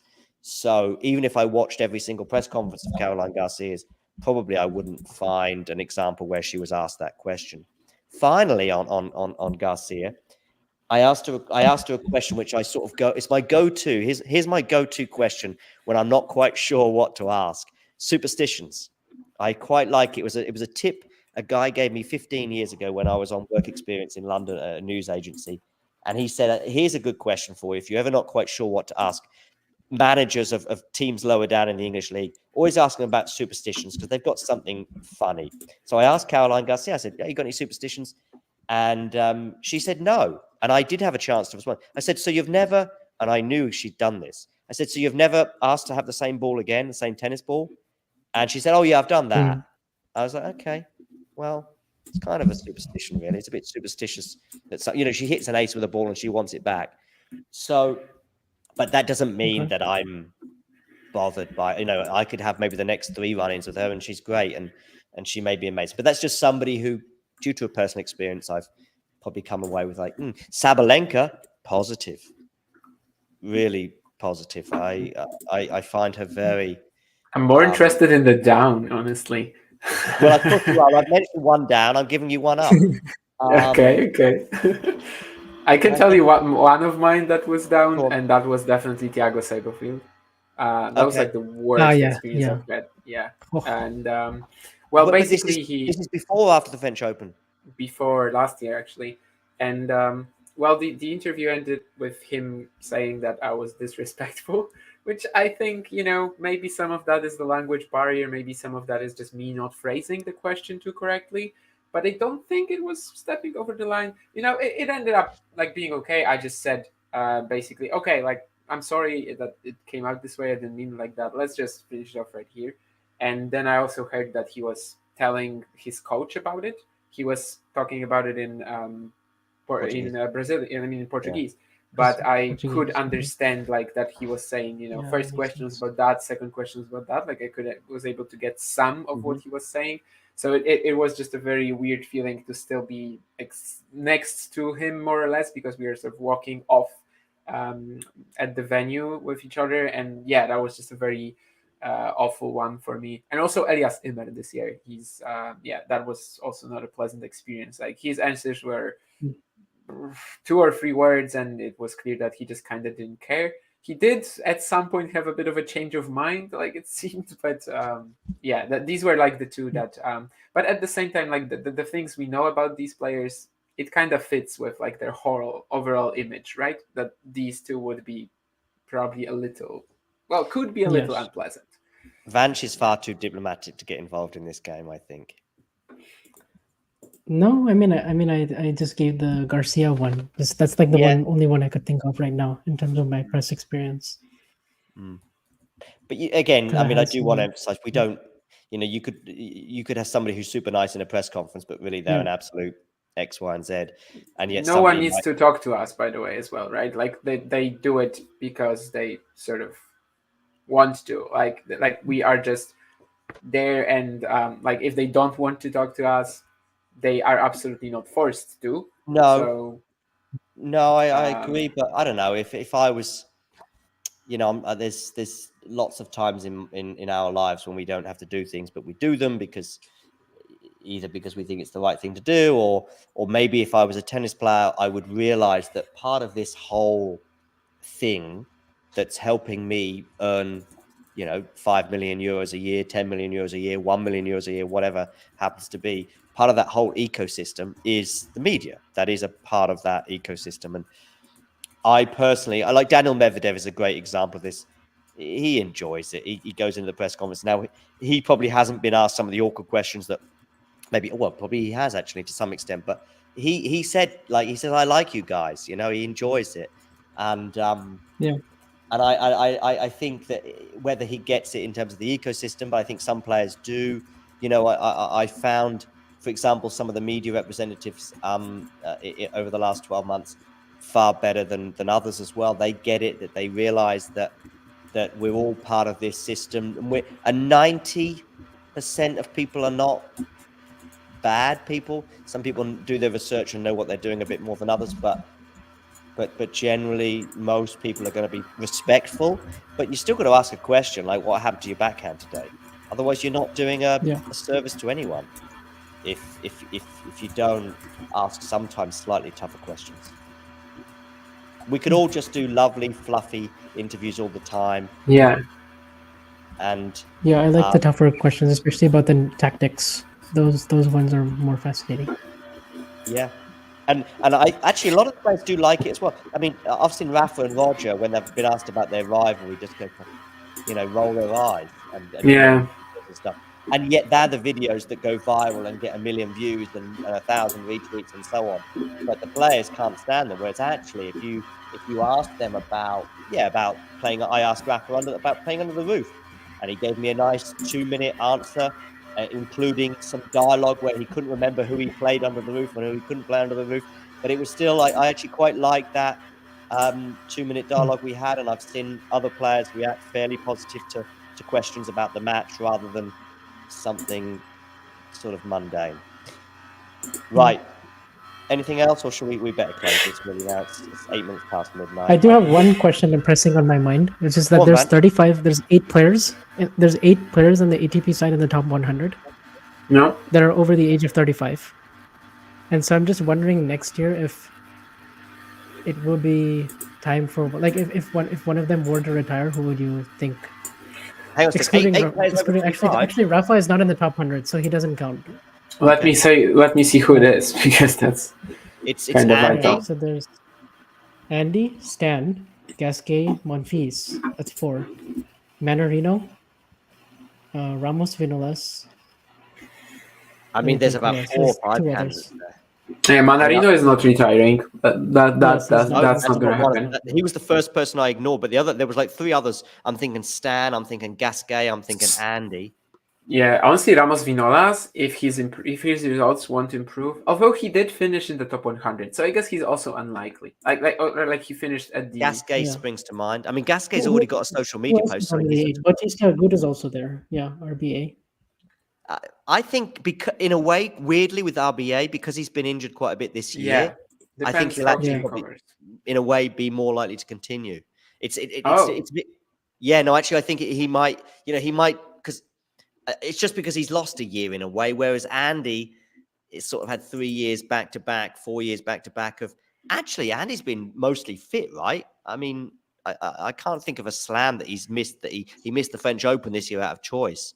Yeah, but he's not missed a slam out of injury, I don't think, in the last 3 years. I could be wrong on that, but Gasquet, it's just because I think, even this year at the Paris Bercy, it felt like a goodbye. I mean, he went to a 3rd set tiebreak against, who was it? He went to a 3rd set. Was it Dimitrov or Tommy Paul? Yeah, Tommy Paul. Paul. Had 3 match points.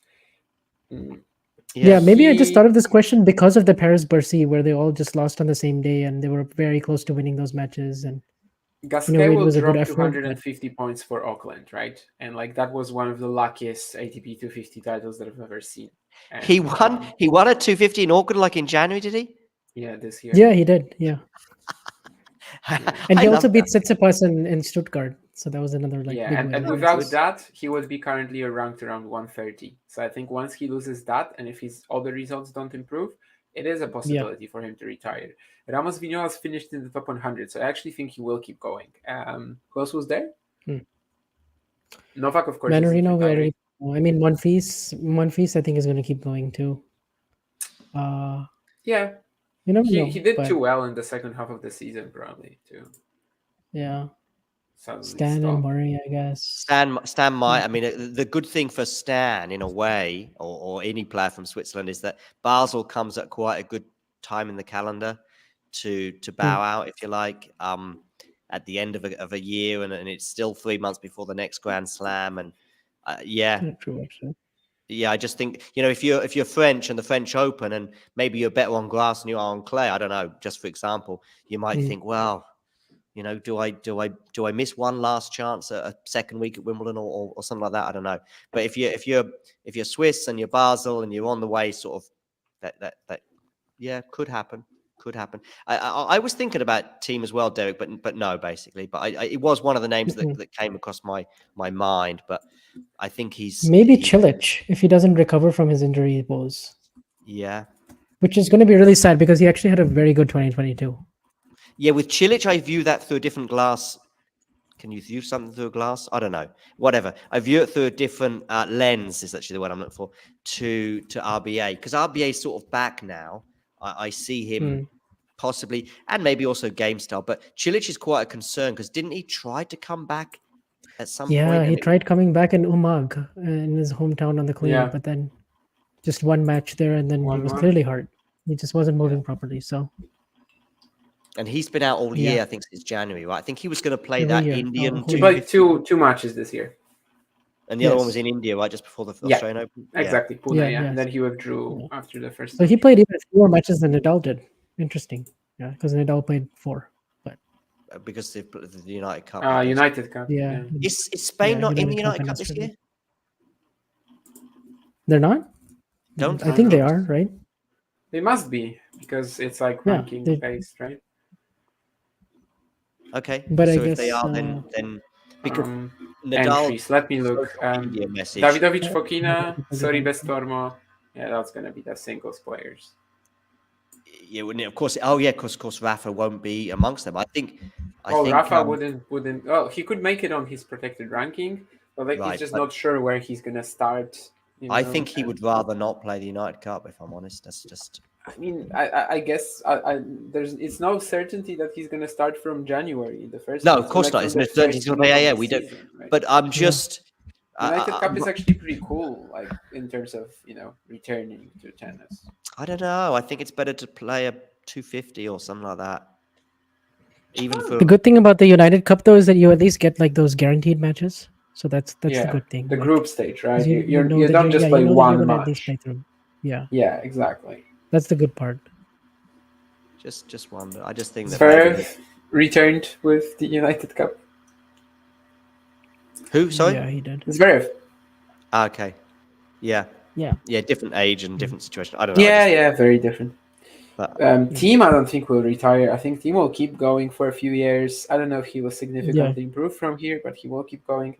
Carreño Busta is an interesting one, but he just did another surgery, so like he is surely going to attempt to come back. Right? Yeah, but when is his date for coming back? More or less right now. What sort of surgery was it?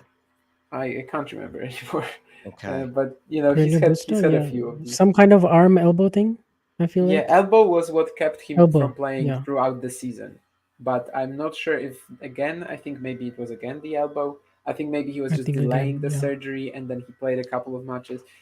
Anyway, he just had another issue and surgery. Oh, wrist, actually maybe wrist, Elbow was the one that kept him from playing on the tour most of the season. But now he has something else and but I think because he did the surgery, he's probably going to keep playing. Yeah. This feels a bit like my kitchen right now in a way, but actually our kitchen conversations would not be this long. The kitchen conversations would be 20 minutes about which year then we would leave the kitchen, right? Yeah, of course, to go back to the living room until whatever time. I literally budgeted 4 hours of my day for this because I was expecting. Ooh. I was like, there's a chance there's going to be a classic. So I was it is a classic. It is a classic stream. No appointment. Yeah, so we ended up doing that. Yeah,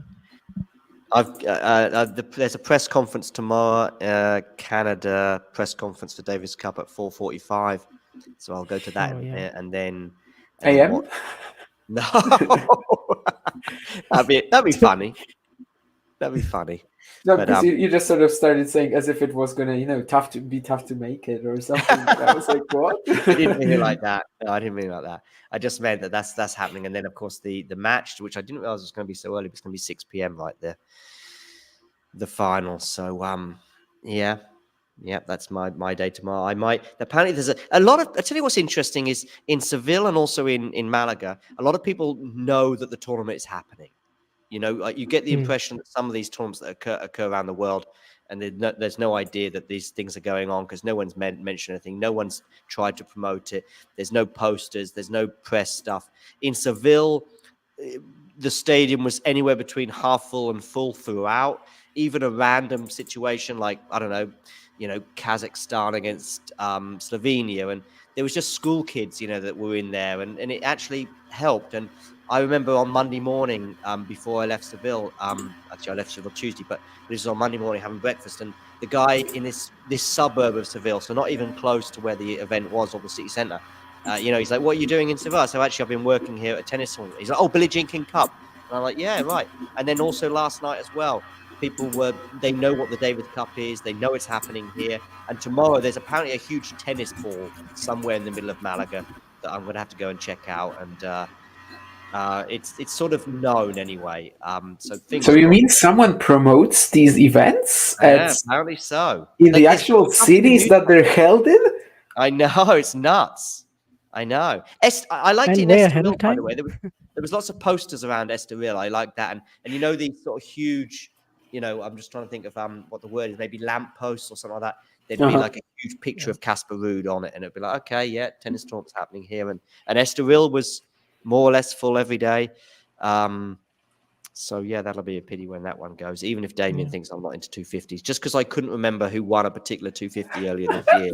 No, you couldn't remember that Sebastian Baez won a couple of them. Well, 3 of them. Yeah, I just couldn't remember. But I did actually remember Winston-Salem. I remember that one happening. Yeah.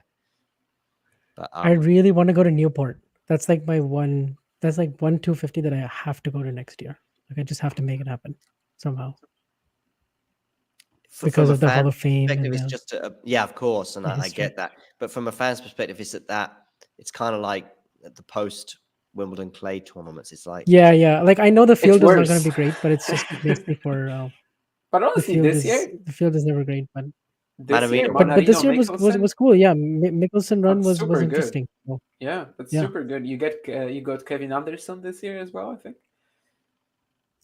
Yeah, he came back. Yeah, he unretired. Jordan Thompson plays well there, like the oh yeah, I know you love the grass classics. You compare Andy Murray to Jordan Thompson, don't you? Yeah, around the grass season, I always do, and then yeah, it works. So yeah, this year's Newport I think was actually really interesting. Manarino, Mickelson, that's a very good final. Just one of the best players of the year against up and comer. And it's not going to be on the calendar next year, right? Well, 2024 is. Sorry, the year after. Sorry, the year after. Yeah. 25. And is Estoril definitely going? Has that been? I saw it in a French newspaper article about 3 weeks ago, but it seemed more probable than. Estoril and Lyon and Atlanta, I think, and Newport. Maybe there was an article at first that mentioned 5 events, and then there was an article that mentioned 3 events. But is it that the because some of them was just not as upgrading to a 500? Some are upgrading to a 500. Diego Schwartzman was upset that Buenos Aires didn't get upgraded. Right. Diego Schwartzman. Oh yeah, I saw that tweet from Diego. He tweeted, that he hates this, or he's not happy about the fact because there was sort of 2 things happening at the same time, and it was actually difficult for me to sort of work out what was going on. Why was and then it was like, okay, I see a lot of these tournaments being dropped. So why is Schwartzman, especially as I read it in Spanish, it's like, why is he upset about Buenos Aires? It's like, oh, he's upset that it didn't get upgraded like 1 or 2 other tournaments had at the same time. The problem is I don't know if you could have 2 500s back to back, if you like, in Rio and Buenos Aires in a way. I don't know if that would work or whatever. You might just divide the field on, I don't know, maybe I mean Uruguay, by the way, I saw Diego Forlan, a former footballer, he was is there a 125 or something in Montevideo right now, Damien? 100. 100, okay. So yeah, right now, yeah. And Derek here is saying, Latin American is at a big tournament, and quite possibly it does. I just wish that we had a nice, smooth clay run that included Latin America that could be post-Indian Wells, for example. Oh yeah, there's also Nishikori and Raonic and Pui, I guess, had one moment this year. Nishikori, yeah. What's the situation with him now? Is he injured again? Yeah, injured pretty again. much. Even though he played really well, dude, he was playing really well in Atlanta and beat Jordan the Thompson challenger that he won before that. Yeah, we're mentioning a lot, and won a challenger. Actually, he became the first ever unranked winner of an ATP Challenger Tour event. I think this is the longest we've ever spoken about Jordan Thompson without talking about his mistake. Look, I just want Brandon Nakashima to be back in the top 50. Just give me that. Maybe it's gonna happen tomorrow. He fights for 25 more points in Dunderet, his last event of the season. Unfortunately, I'm not gonna see it from the stands. I'm gonna see it, getting back to my hometown if I actually, if the timing is right. If I'm not gonna be driving at that point. But it was cool to watch him for sure. Is this your last tournament of the year, Damien? This challenger in Sweden? Just 2 more weeks of challengers. I'm not going to either. So this is my last. And when does the next gen start? There is a week of Davis Cup now, which because you're there. And then it's the next gen ATP finals in Jeddah. And there's no warm up, right, before the matches? So they're just going to walk on the court and. No, there's a practice. There's a special practice court dedicated for the warm ups. Yeah, no. I know that, but the match, as soon as they walk on the court, the match will just start. Like there's no. I mean, there's the coin toss. There's the coin toss, and then. Yeah, the coin toss, and then they'll just start playing. So. Yeah. I know a lot of people really interesting. That, but isn't there a bit more risk of injury like that, or? There's a special practice court dedicated for warm-ups. Okay, right, okay. They're just going to warm up outside of the arena. Yeah. Okay. Oh. Well, outside of the arena, outside of the main court. Let's say that. Yeah, I mean, I guess that should work fine. I mean, it cuts down on the time that tennis matches take, and that's one of the ideas. Honestly, I like that change. Like if that gets implemented on the main tour, I would not be against it. Of course, I mean this is just so obvious, and honestly, one of the main things that tennis can do is just start matches when they are supposed to start, which is, I don't know, the first match of the day starts at noon. It should start at noon. It shouldn't start at noon 15 or noon 20, which sometimes at these big events especially, right? I mean, 9 p.m. Have we actually seen a match start at 9 p.m.? Of course not. And yeah, it's just such a simple change that would really improve tennis in terms of like broadcasting rights and for TV. We get presentations. I mean, there was one for the world number 1 the other day, which is fine. Presentation is fine, but you could still just make it 2:10 instead of 2:30 when the match was supposed to start. Yeah, exactly. Then the match started at 2:50. Such a simple change. So it's good that the next gen finals is at least introducing some of these, rules. Definitely one that I also love is the 15-second break between points that are no longer than one shot. So like serve, unreturned serve, return into the net. The break is only 15 seconds. You can change. And in double fault, that's the fourth case. So yeah, the break is then 15 seconds, not 25. Like, why would you need another break? I think there's also going to be a clock after the first serve. I know 2 players that need 25. I know 2 players that need 25 seconds. Nadal, well, I mean, Nadal, Djokovic, and Murray. Like, they all, Oh, it's Murray. Is he pretty bad with that as well? He takes a long time between first and second serve, especially. A long time. But that's... Djokovic, Cilic. Yeah, Cilic. Even Zverev yesterday, I mean, how many times was he bouncing the ball? Like, just so much. It was crazy. All right, let's call it a night.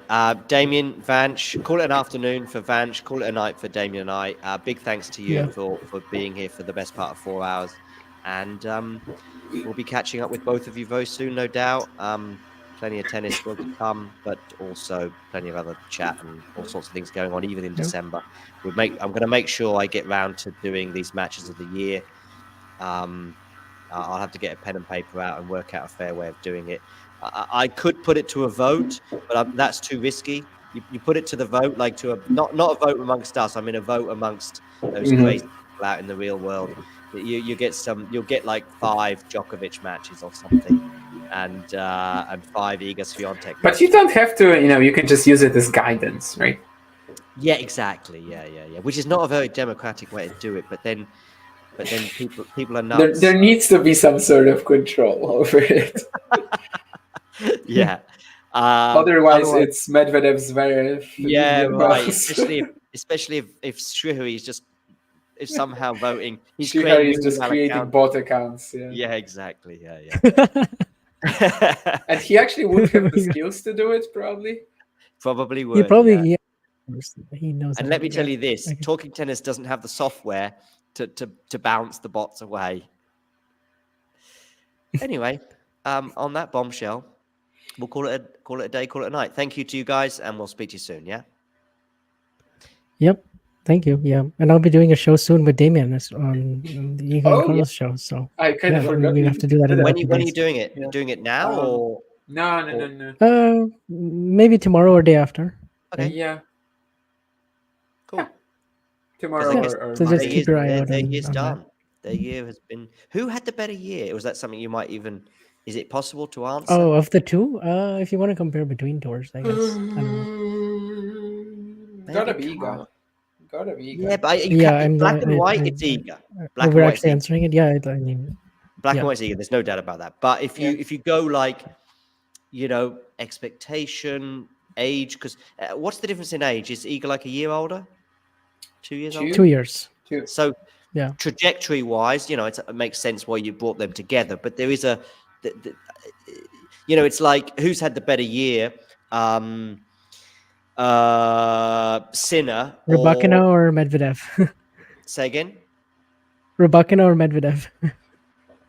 Right, I guess.